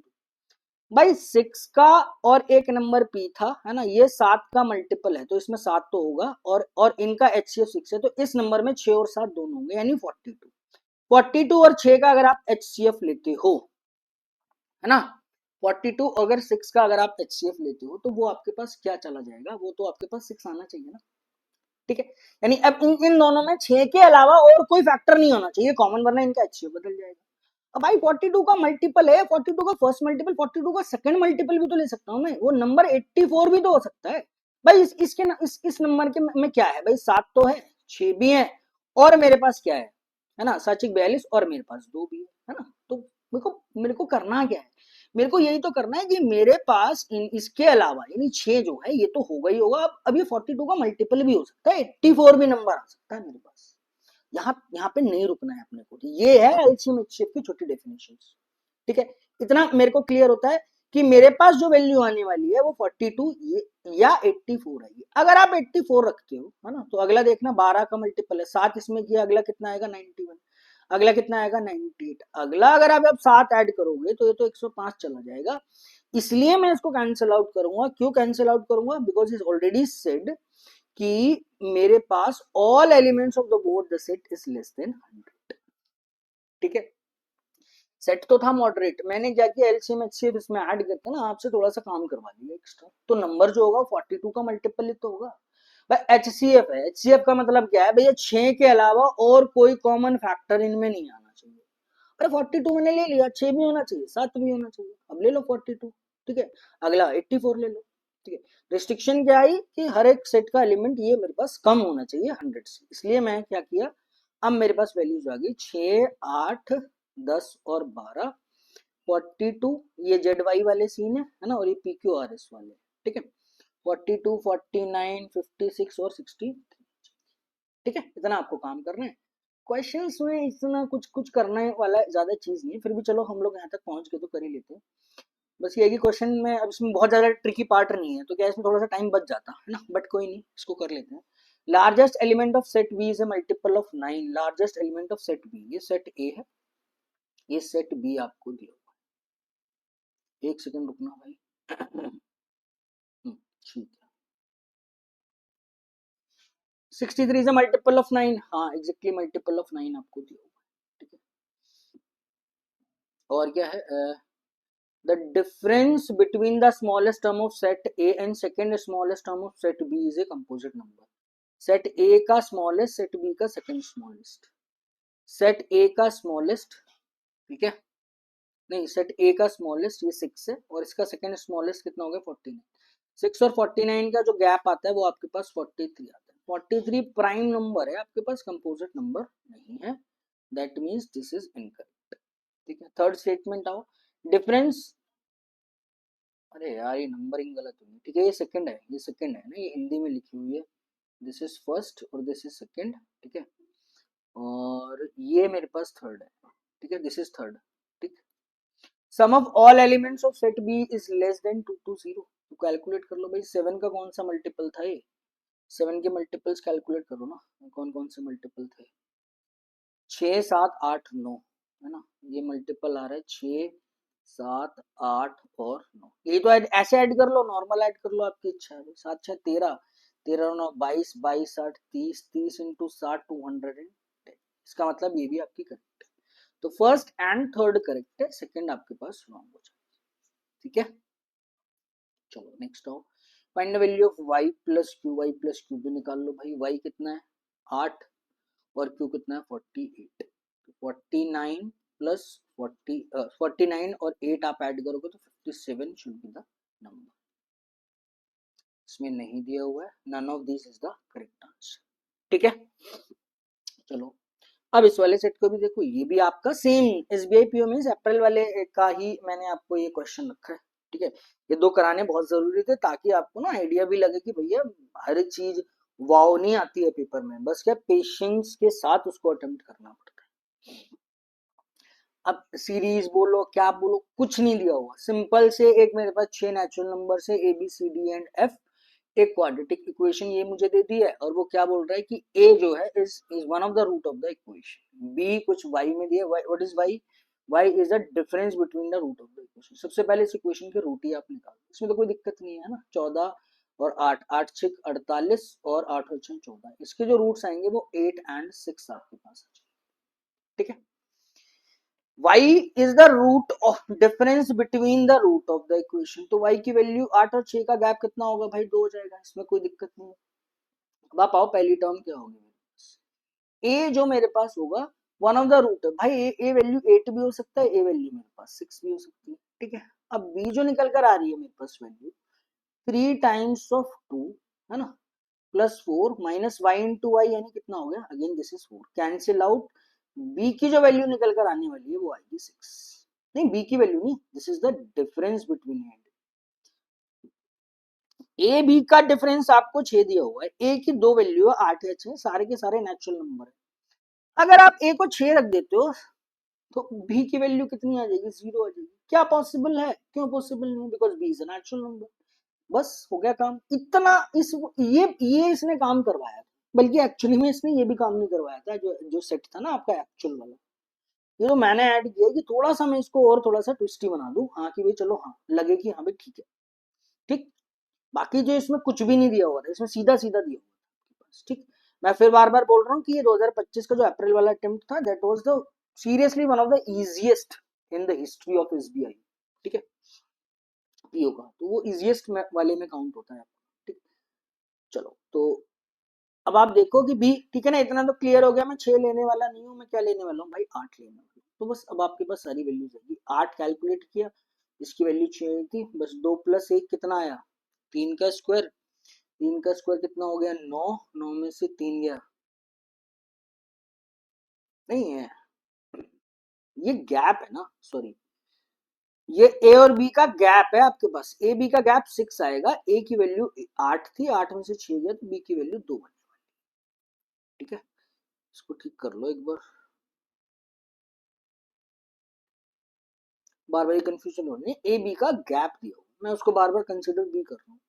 8 ये आ गया, अगली टर्म आ गई मेरे पास 2, नेक्स्ट टर्म इज 2, ठीक है। अब आप देखो यहाँ कितना है, 3 का स्क्वायर 9, 9 में से 3 गया तो कितना आएगा 6, अगली टर्म आ गई आपके पास 6, यानी भाई 2 4 चौक 16, 16 में से 4 गया तो कितना हो जाएगा 12, ठीक है। ए बी सी डी, अगली टर्म एक और बची है, लार्जेस्ट एलिमेंट, लार्जेस्ट एलिमेंट, अच्छा लार्जेस्ट एलिमेंट अभी तक पता नहीं है, हो सकता है ई भी हो सकता है, हो सकता है एफ भी हो सकता है? चलो देख लेते हैं कौन सा है, ई की तो वैल्यू दे दी इसने यार, एफ ही बचा होगा। वाई कितना है, 3 का क्यूब 27, 27 माइनस 7 कितना आया 20, तो इससे अगला जो बचा होगा ई एफ, वो मेरे पास कितना होगा, ठीक है। कोई दिक्कत परेशानी तो नहीं होनी चाहिए इस सेट को लेके आपके पास, ठीक है। चलो क्वेश्चन भी देख लो, क्वेश्चन इसके खुद करना है, इसमें कुछ भी नहीं है ना, इसमें there is nothing to do, थोड़ा सा आपका टाइम सेव हो जाएगा, लेंदी वीडियो में चल कम से कम 2-4 मिनट तो कम होंगे ना, कुछ भी नहीं है इसके अंदर, 33 and 34 there is nothing in this, find the HCF of C and D, HCF आप देख लो सी और डी का, भाई सी और डी का एचसीएफ, 6 और 12 का एचसीएफ आपको निकालना है, 6 और 12 का एचसीएफ कॉमन अभी तो देखा है, दोनों में कॉमन क्या, डिवाइड करके देख लो ना, क्या कॉमन है, 6 कम 6, 6 दूनी 12, और तो कुछ कॉमन नहीं है, नीचे ही कॉमन है दोनों में, एचसीएफ इज, ठीक है। तो दो सेट कराने का ये वाला मतलब था कि आपको थोड़ा सा आइडिया लग जाए, ठीक है। अगर हम बात करें एक सेट और हम करेंगे, that is a beautiful set, अगर हम थोड़ा सा गए इजीएस्ट, अगर थोड़ा सा मॉडरेट और थोड़ा सा अबव मॉडरेट सेट की बात करें, इसमें आपके कंस्ट्रेंट्स ऑफ वैल्यू ज्यादा है, that is a beautiful set, ये पूरा हम लोग करेंगे। 3 सेट दिए हुए हैं, है ना, और उसमें भी रिस्ट्रिक्शंस बहुत सारी दी हुई है, तो 3 का ना बन के ये 4 का ही बनता है, एक एक मार्क्स के नहीं है, 2-2 मार्क्स वाले ही क्वेश्चन आएंगे आपके पास, ठीक है भाई। चलो तो हम इसको सॉल्व करते हैं वन बाय वन, ठीक है। 3 सेट ऑफ नेचुरल नंबर्स आपको दिए होंगे, नंबर्स 1 2 3, ठीक है, each set has 4 element greater than 1, all 12 elements are distinct, सारे 12 के 12 एलिमेंट अलग अलग होंगे। हाँ जो भाई कैलकुलेशन ऑफ 1 2 एंड 3 की अपने को करनी है, सेट 1 सेट 2 एंड सेट 3, अगर सेट 1 का हम लोग यहाँ पर देखते हैं, ठीक है, contain elements in the order b is greater than a is greater than d is greater than c, such that both a and b are even numbers, c is a prime number greater than 10, है ना, and d is a odd composite number, sum of b and c is at least 35 and b is less than 20। अब पहले ही set की value देखो कितनी, मतलब even भी, prime भी, ऑड कंपोजिट भी, एटलीस्ट भी, एक रिस्ट्रिक्शन भी, ठीक है। सबसे पहले तो आप देखो ए और बी इवन मुझे दी है ना, समझना, ए और बी इवन मुझे दी, और क्या दिया हुआ है, सी एक प्राइम नंबर है जो 10 से बड़ा होना चाहिए, ठीक है। बी जो है मेरे पास, B should be less than, B should be less than 24, B even होना चाहिए, बी की मिनिमम से मिनिमम वैल्यू यहाँ पर मेरे पास 22 है, ठीक है। इतना तो क्लियर होता है। अब देखो बात क्या होता है ना सेट में, कौन सी इंफॉर्मेशन कब आप उसको निकाल पा रहे हो, कैसे आप उसको यूज करोगे, वो आपके ऊपर है। अब जरूरत नहीं है कि क्या पता इसी जो मैं चीज आपको बता रहा हूँ कि बी की मिनिमम से मिनिमम, मैक्सिमम से मिनिमम वैल्यू मतलब 22 तो होनी चाहिए, है ना, 22 या 22 से कम हो, तो 22 तो होगी ना इसकी वैल्यू कम से कम, ठीक है। अब जरूरी नहीं है कि शायद ये पॉइंट आपके लिए यूजफुल है नहीं है, बस मैंने निकाली यहाँ से कि हाँ भाई ये 22 से कम होनी चाहिए, इवन नंबर है, अगर ये मैक्सिमम 22 तो होगा, ये मैक्सिमम क्या होना चाहिए 20 होना चाहिए, है ना, इतना क्लियर मेरे को होता है। अगर ये 24 से कम है तो ये 22 से ज्यादा नहीं हो सकता, ये मेरे पास क्या हो सकता है, मैक्सिमम टू मैक्सिमम 20 हो सकता है ये 18 भी हो मेरे पास, समझ रहे हो सकता है ये मेरे पास 18, समझने वाली बात मैं आपको बता रहा हूँ। अब आप सी देखोगे, सी मेरे पास क्या निकल कर आ रहा है, सी मेरे पास एक प्राइम नंबर दिया हुआ है जो 10 से कम है, इसकी मिनिमम से मिनिमम वैल्यू 18 तो 11 तो होगी ना, है ना। देखो मैं बार बार बता रहा हूँ, इस सेट में, इस सेट को डील करने के तरीके अलग हो सकते हैं, ये मत सोचना कि अगर मैं ऐसे डील कर रहा हूं तो आप भी ऐसे डील करोगे। मैंने तो बड़ी नॉर्मल सी रिस्ट्रिक्शन लिखी है, D is a odd composite number. अब ऑड कंपोजिट नंबर होना चाहिए डी, जो 20 और 11 के बीच का ही नंबर आपके पास होना चाहिए, है ना। या हो सकता है ये 18 भी है, लेकिन 20 और 11 के बीच का ही नंबर होना चाहिए, ऑड होना चाहिए और कंपोजिट होना चाहिए। अब आप आओ जरा, ये तो श्योर है इसकी मिनिमम से मिनिमम वैल्यू 11 ही होगी ना। अगर आप डी पर आते हो तो डी क्या पॉसिबिलिटी है ना, समझो बात को, डी क्या क्या आ सकता है आपके पास। अब आप देखो, अगर मैं डी की वैल्यू लेता हूं, ऑड है और कंपोजिट भी होना चाहिए, 11 से तो ज्यादा ही होगा, है ना। 13, 13 तो प्राइम में नहीं लूंगा, 15, 15 हो सकती है, समझना, क्योंकि ये प्राइम नंबर नहीं है। 17 खुद प्राइम है, 19 खुद प्राइम है, सिंपल सी बात है। ना तो मैं 17 ले सकता, ना मैं 19 ले सकता। अगला आप आओगे, अगर आप 21 लेते हो तो इसका मतलब मेरे पास दो ही वैल्यू ऐसी हैं कि 15 और 21 जो कंपोजिट भी हैं और ऑड भी है, ठीक है, ये दो ही वैल्यू है। अब आप समझो, अगर मैं डी को 21 रख देता हूं, अगर मैं डी को 21 रख देता हूं, ठीक है, 21 मैंने रख दिया डी को मेरे भाई। डी को अगर 21 रखोगे तो ये तो इवन नंबर है, मिनिमम से मिनिमम 22 रख दिया ना, तो इसको क्या रखोगे, 24 थोड़ी रखोगे, है ना। तो this is very sure, clear हुआ मैं क्या बोलना चाह रहा हूँ, है ना। मैं बार बार बोल रहा हूँ, इस सेट को डील करने का तरीका अलग हो सकता है। ये बिल्कुल जरूरी नहीं है कि मैं अभी तक मैंने इस वाले सेट की ये डी की वैल्यू 15 निकाल दी तो आपको भी पहले इसी पे टारगेट करना है। हो सकता है आप कुछ और एलिमेंट लेके, है ना, उसके बाद इन सब चीजों को ड्रॉ करो, सेट 1 पे वापस आओ। बट जब मैंने इसको पहली बार अटेम्प्ट किया तो मेरे दिमाग में ये है कि डी एक ऑड कंपोजिट है। मैंने ये लगाया the odd composite number check करके देखे, 11, 13 नहीं हो रहा, तो 11 से लेकर 20 तक तो सिर्फ एक ही ऑड कंपोजिट नंबर आता है, वो होता है 15। तो इसलिए मैंने यहाँ पर इसको पहले क्लिक कर लिया, ठीक है। 21 नहीं हो सकता, ये तो फिक्स हो गया क्या, कि मेरे पास 15 आने वाली है डी की वैल्यू। क्लियर है, इसे आप बताओ, ठीक।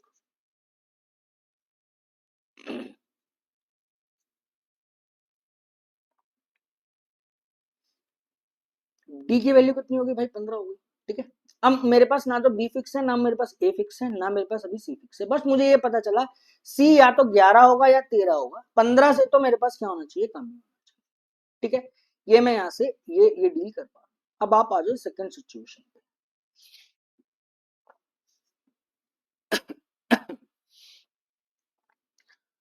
अब आप ये देखो मेरे भाई कि अगर मैं सेकंड वाले एलिमेंट को देखता हूँ, अभी मैं इसको डील नहीं कर रहा, इस वाली जो सिचुएशन को आप देखो, sum of B and C is at least 35। B plus C का जो सम है वो एटलीस्ट 35 है, यानी या तो इन दोनों के इक्वल होगा 35, या फिर क्या होना चाहिए, या इससे आपके पास ज्यादा होना चाहिए। ये तो पॉसिबल वैल्यू आती है ना, इससे ज्यादा तो ये मेरे पास होगा नहीं।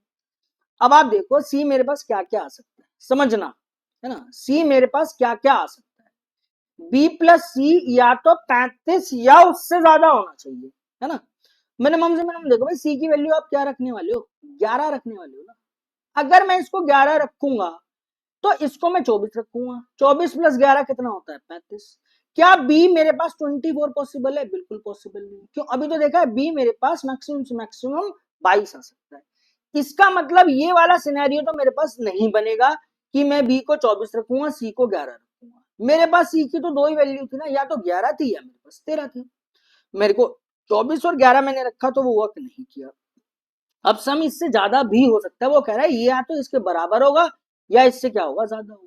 बट खुद ही देखो ना, ये तो अगर मैं इसकी मिनिमम से मिनिमम वैल्यू भी रख रहा हूँ, इसको 24 है तो मिनिमम से मिनिमम 35 रखने पे भी ये मेरे पास क्या आ रहा है, 24 आ रहा है ना। कैंसिल आउट हुआ, 11 तो वर्क नहीं कर रहा सी पे। अब सी पे वर्क क्या करेगा, एक की पॉसिबिलिटी बनी, अगर ये वर्क करता है 13, तो भैया यहाँ पर आपके पास कितना आएगा, 22 आएगा। 22 जो है 35 या उससे बड़ा है, ठीक है। तो इसका देखो स्मार्टनेस, देखो इस सेट में क्या किया, एटलीस्ट वर्ड डाल दिया भाई। इसके बराबर ही बोल सकते, बड़े हो सकते, बड़ा तो पॉसिबल ही नहीं है। क्या सी को मैं 17 रखूंगा, नहीं रखूंगा। यहां से तो ये पता चला ना कि जो सी होना चाहिए वो डी से कम ही होना चाहिए। तो ये देखो, ये सच में ही थोड़ा सा ना अबव मॉडरेट सेट आप उसको काउंट करोगे, क्योंकि ये रेस्ट्रिक्शन है ना, छोटे छोटे पॉइंट, लेस एटलीस्ट। और इसे सीधा 35 दे देते तो शायद हमें दिक्कत नहीं होती, हम 11 और 13 रख के कर लेते, ठीक है। तो थोड़ा सा तो है इसमें ना, थोड़ा सा काम तो करना पड़ेगा आपको। तो क्लियर होगी ना, मेरी कहानी क्लियर होती है, क्या होती है। इसको मैं क्या रखने वाला हूँ, 22 रखने वाला हूँ। सी मेरे पास कितना आने वाला है, 15 आने, ये फिक्स हो गया 15। ठीक है, सॉरी ये सी हो गया 13। अब आप ए को क्या रखने वाले हो भाई, ए मेरे पास 20 भी हो सकता है, 18 भी हो सकता है और 16 भी हो सकता है, तीनों चीजें हो सकती है। ए अभी हम फिक्स लोग नहीं कर पा रहे, ठीक है। चलो आप आ जाओ, सेट 1 का अपना काम हो चुका। Come to the second set. Second set क्या बोलता है अपने को, contain elements in the order. सबसे पहले आप देखो एस क्यू पी और R. Each element is less than the cube of the least prime number. Each element is less than, अच्छा each element is less than the cube of the prime number, ठीक है जी। Cube of the least prime number, भाई least prime number होता है 2, 2 का cube कितना हो गया 8। हर एक एलिमेंट 8 से कम हो, हर एक एलिमेंट मतलब एस भी तो 8 से कम ही होगा, एस भी तो मेरे पास 8 से कम होगा। तो एस, इसका मतलब क्या होगा, जब एस भी मेरे पास 8 से कम होगा तो ये तो थोड़ा सा आसान हो गया। मेरे पास जो वैल्यूज बची 7 6 5 4 3 2 1 तक ही बची, ठीक है। और क्या बोलता है मेरे को, S is an even number, ठीक है, and Q and R are distinct primes. समझो एस मेरे पास इवन नंबर होना चाहिए, है ना, और क्या पॉसिबिलिटी होनी चाहिए कि क्यू और आर मेरे पास प्राइम नंबर होना चाहिए, ठीक है। भाई एस जो है 8 से तो कम दिया हुआ है ना, एस मेरे पास 8 से कम है तो मैं इसको 7 तो रखूंगा नहीं, मेरे को क्या रखना पड़ेगा, इसको समझना जरा बात। भाई ये तो 6 रखोगे, समझो अगर मैं इसको 6 रखता हूं या फिर मैं इसको क्या रखता हूं, इवन नंबर 4 रखता हूं। अगर ये 4 मैंने रखा तो 4 3 2 1 यही तो पॉसिबिलिटी बनी, इसके अलावा तो कोई पॉसिबिलिटी बनी नहीं बनी है। अगर एस को आप 4 रखते हो तो 4 3 2 और 1, क्योंकि सारे के सारे नेचुरल नंबर आपको दिए। तो कहानी क्या समझ में आई, क्या समझ में आई कि 4 3 2 1 आप इसको नहीं रख सकते भाई साहब। क्यों, क्योंकि इसने तो मुझे बोला हुआ है ना कि क्यू और आर मेरे पास दोनों के दोनों प्राइम नंबर होने चाहिए, तो आर तो मेरे पास यहाँ पे प्राइम नहीं, ठीक है। तो ये फिक्स हुआ कि एस जो होना चाहिए वो मेरे पास यहाँ, इसे हटा दूं, है ना, क्लियर है ना, बहुत बहुत आराम से मैं इसलिए बता रहा हूँ हर एक पॉसिबिलिटी का, ताकि कनेक्ट हो चीजें, है ना। देखो क्वेश्चन का सोल्यूशन आप देखोगे तो हो ही जाता है, सबके साथ ही है, मेरे साथ भी होता है। अच्छा क्वेश्चन दिखा रहे यार तो, बट जब अटेम्प्ट करते हैं तब समस्या आती है। इसलिए मैं आपको बोलता हूँ वीडियो को देखने में आपका समय बर्बाद मत करो, पहले खुद से ट्राई करो उसके बाद देखो वीडियो। इतना क्लियर है, ये फिक्स हो गया, एस 6 फिक्स ही है।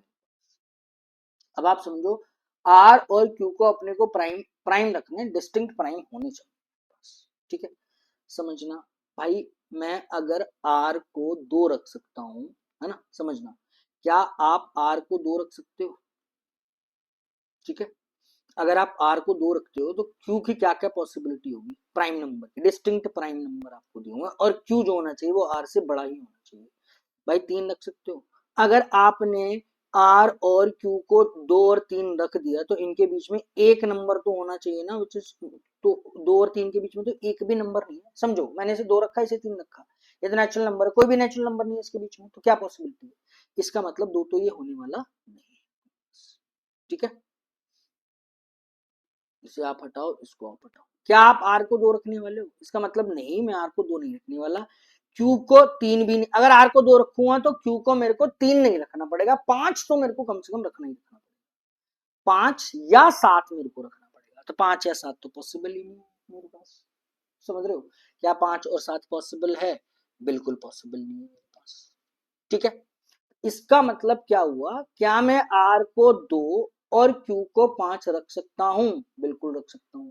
अगर मैं आर को 2 और मैंने क्यू को 5 रख लिया तो मेरा काम यहाँ पर हो चुका, ठीक है। पी की वैल्यू कितनी आने वाली है, या तो 3 आएगी या मेरे पास 4 आएगी, ठीक। एक तो ये सिनेरियो बनता है, ठीक है।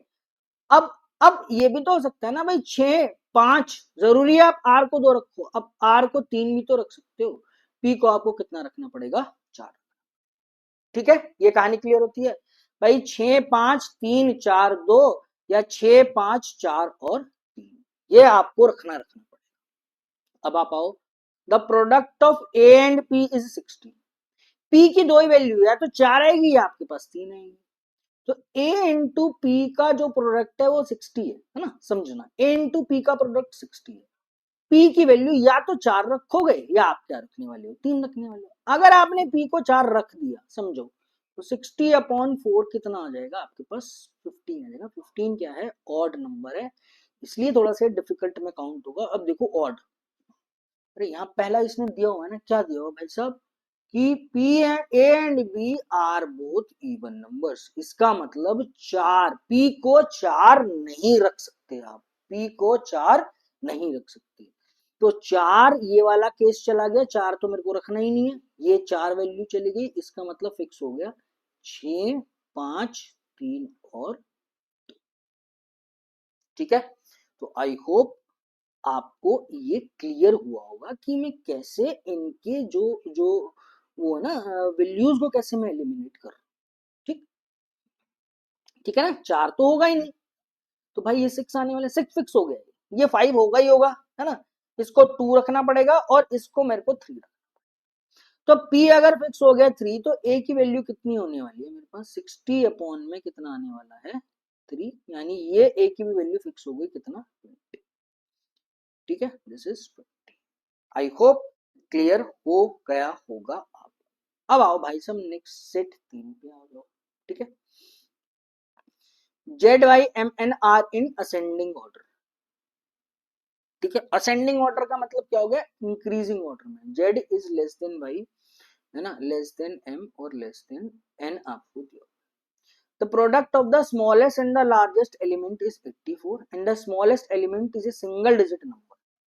Smallest element आपके पास single digit का number दिया हुआ है, and y is twice as that of z and m is a perfect square and exactly divisible by r.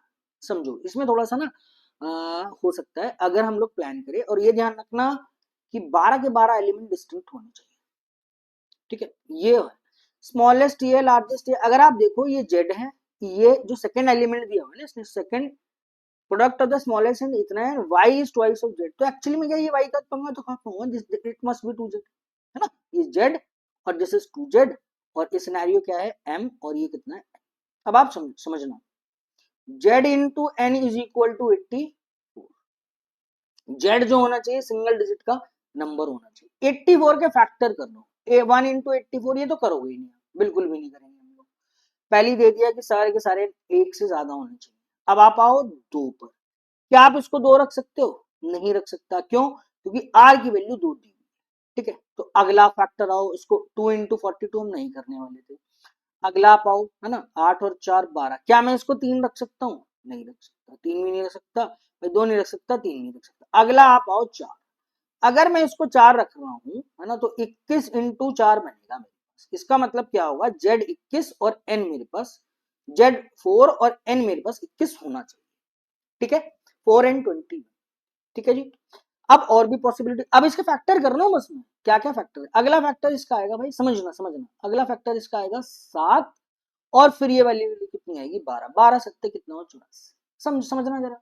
इसको 7 रखो भाई, इसको 12 रखो, है ना, ये वाली वैल्यू कितनी हो जाएगी 14, भाई इसका डबल है ना। अरे n अगर 12 है तो 7 का डबल करूंगा 14, ये कैसे पॉसिबल है, ऑर्डर तो मेरे पास ये दिया ना, खत्म हो गई। इसका मतलब 7 और 12 पे मुझे काम नहीं करना, ये वर्क नहीं कर रहा है। वर्क क्या करेगा 4 और 21, ब्यूटीफुल कॉन्सेप्ट, इतनी सारी चीजें दी हुई है ना इसके अंदर, है ना। आप देखो पूरा नंबर सिस्टम ही रिवाइज हो गया आपका, ठीक है।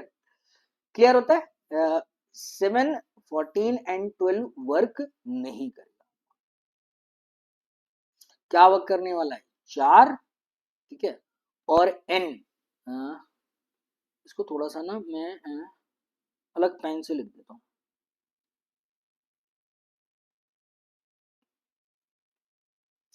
4 आएगा, इसका डबल किया मैंने 8 आएगा, ये परफेक्ट स्क्वायर है, ठीक है। अब ये वाली वैल्यू कितनी आने वाली है आपके पास 21। अब 8 और 21 के बीच में मेरे पास परफेक्ट स्क्वायर कौन कौन से, भाई 4 3 का स्क्वायर 9, 4 का स्क्वायर 16, 5 का स्क्वायर 25, तो ज्यादा चला जाएगा, but m is a perfect square and exactly divisible by r। r मतलब कितना है 2, ठीक है। वो नंबर लेना है, यानी m बाय 2 एक इंटीजर आना चाहिए, दो का मल्टीपल होना चाहिए बस। क्या 9 दो का मल्टीपल है, cancel out, 16 is a multiple of 2, that is 16। Beautiful question, ultimate set है भाई, तो इसको भी कराना जरूरी था, है ना। चलो वो तो एक इजीएस्ट सेट में आया था, ये आपके मॉडरेट और स्लाइड थोड़े से अब मॉडरेट, कंडीशंस बहुत ज्यादा है इसमें डल गई थोड़ी सी, अगर एक आधी कंडीशन मैं इसको कम कर देता या कुछ स्टेट दे देता शायद और बेहतर हो सकता था, ठीक है। बट अपने को चलो ठीक है सीखना है तो इसमें ऐसी कोई बात है नहीं, है ना। चलो मैं समझता हूँ सेट क्लियर है, क्वेश्चन इसके कुछ भी नहीं है ना, क्योंकि ये सेट अच्छा है ना, तो इसलिए हम इसके सारे क्वेश्चन करेंगे। Which of the following can be the possible sum of all elements of, देखो जानबूझ के लिखा है पॉसिबल, कौन सा पॉसिबल है, ताकि हमें लगे अरे यार एक से ज्यादा वैल्यू हो सकती है, ठीक है, बट फिक्स वैल्यू आएगा। ऑल एलिमेंट्स ऑफ सेट 3 का सम का निकाल दो भाई, कौन कौन से थे मेरे पास, 4 8 16 21, ठीक है, 4 8 16 और 21, 8 और 4 12, 12 और 16 कितना होता है 28, 28 और 21 कितना हो गया 49 इज द करेक्ट। नेक्स्ट आओ, find the product of the smallest and largest element of set 2, smallest largest element of set 2, set 2 ये था 6 और 2 इंटू 12 तो ये हो जाएगा, ठीक है, 6 इंटू 2 कितना हो गया 12। फाइंड द वैल्यू ऑफ ए, ए की वैल्यू कितनी थी अरे कहाँ चला गया भाई, आजा तू, 20 आ गया। मांगा क्या है, quantity one is how much percent more और लेस, ठीक है, 12 भाई 20 का कितना परसेंट है 60% है, तो कितना कम होगा 40% कम हो जाएगा। which of the following statement is true, z y m are in geometric progression, 4 8 और 16 है ना, z y m की वैल्यू एक बार चेक करो, 4 8 और 16, जेड वाई और एम है 4 8 और 16। ज्योमेट्रिक प्रोग्रेशन क्या होता है, थोड़ा सा आइडिया पता होना चाहिए, है ना, अर्थमेटिक पता है भाई, वहां पर एपी में कॉमन डिफरेंस सेम होता है पहले से, यहाँ पर कॉमन रेशियो सेम होता है ना, आप कुछ भी ले लो भाई, Z by Y must be Y by M, अगली टर्म जो होती है ना common ratio, ratio must be the common, पहली टर्म और फर्स्ट टर्म सेकंड टर्म का यहाँ पे रेशियो सेम होता है ना, जो रेशियो फर्स्ट सेकंड का वही आपका कॉन्जिक्यूटिव्स का आगे चलता चला जाएगा, वहां पे आप लोग क्या लेते हैं गैप लेते हैं। तो देखो क्या 4/8 इक्वल टू 8/16 आ रहा है, आ रहा है बिल्कुल आ रहा है, 1/2 इक्वल टू 1/2 है ना, या फिर आप ऐसे second term over first term होता है वैसे एक्चुअली बेसिक डेफिनेशन है ना, ये इसका जो कॉमन रेशियो निकलता है भाई 8/4, बात वही है, मेरे को रेशियो से मतलब है 16/8 है ना, एक्चुअल वैसे प्रॉपर डेफिनेशन क्या होता है second term by first term होती है 2, ठीक। तो ज्योमेट्रिक में sum of the smallest element of all given sets is prime, sum of the smallest element all sets भाई, ये 13 और ये 6 और ये 4, 13 और 6 और 4, 13 6 19 4 23, सही आ रहा है भाई सब, ठीक है, 13 + 6 + 4 19 4 23, ठीक। n is greater then b, n is greater then b, b की वैल्यू कितनी है 22, n कहाँ था, n है अपने पास 20, कहाँ पहुंच गए हम लोग, पीछे आओ भाई, ठीक है, तो n तो 21 है और b मेरे पास कितना है भाई 22, तो n इज ग्रेटर देन नहीं है, n लेस है, incorrect, first and second is correct, ठीक है।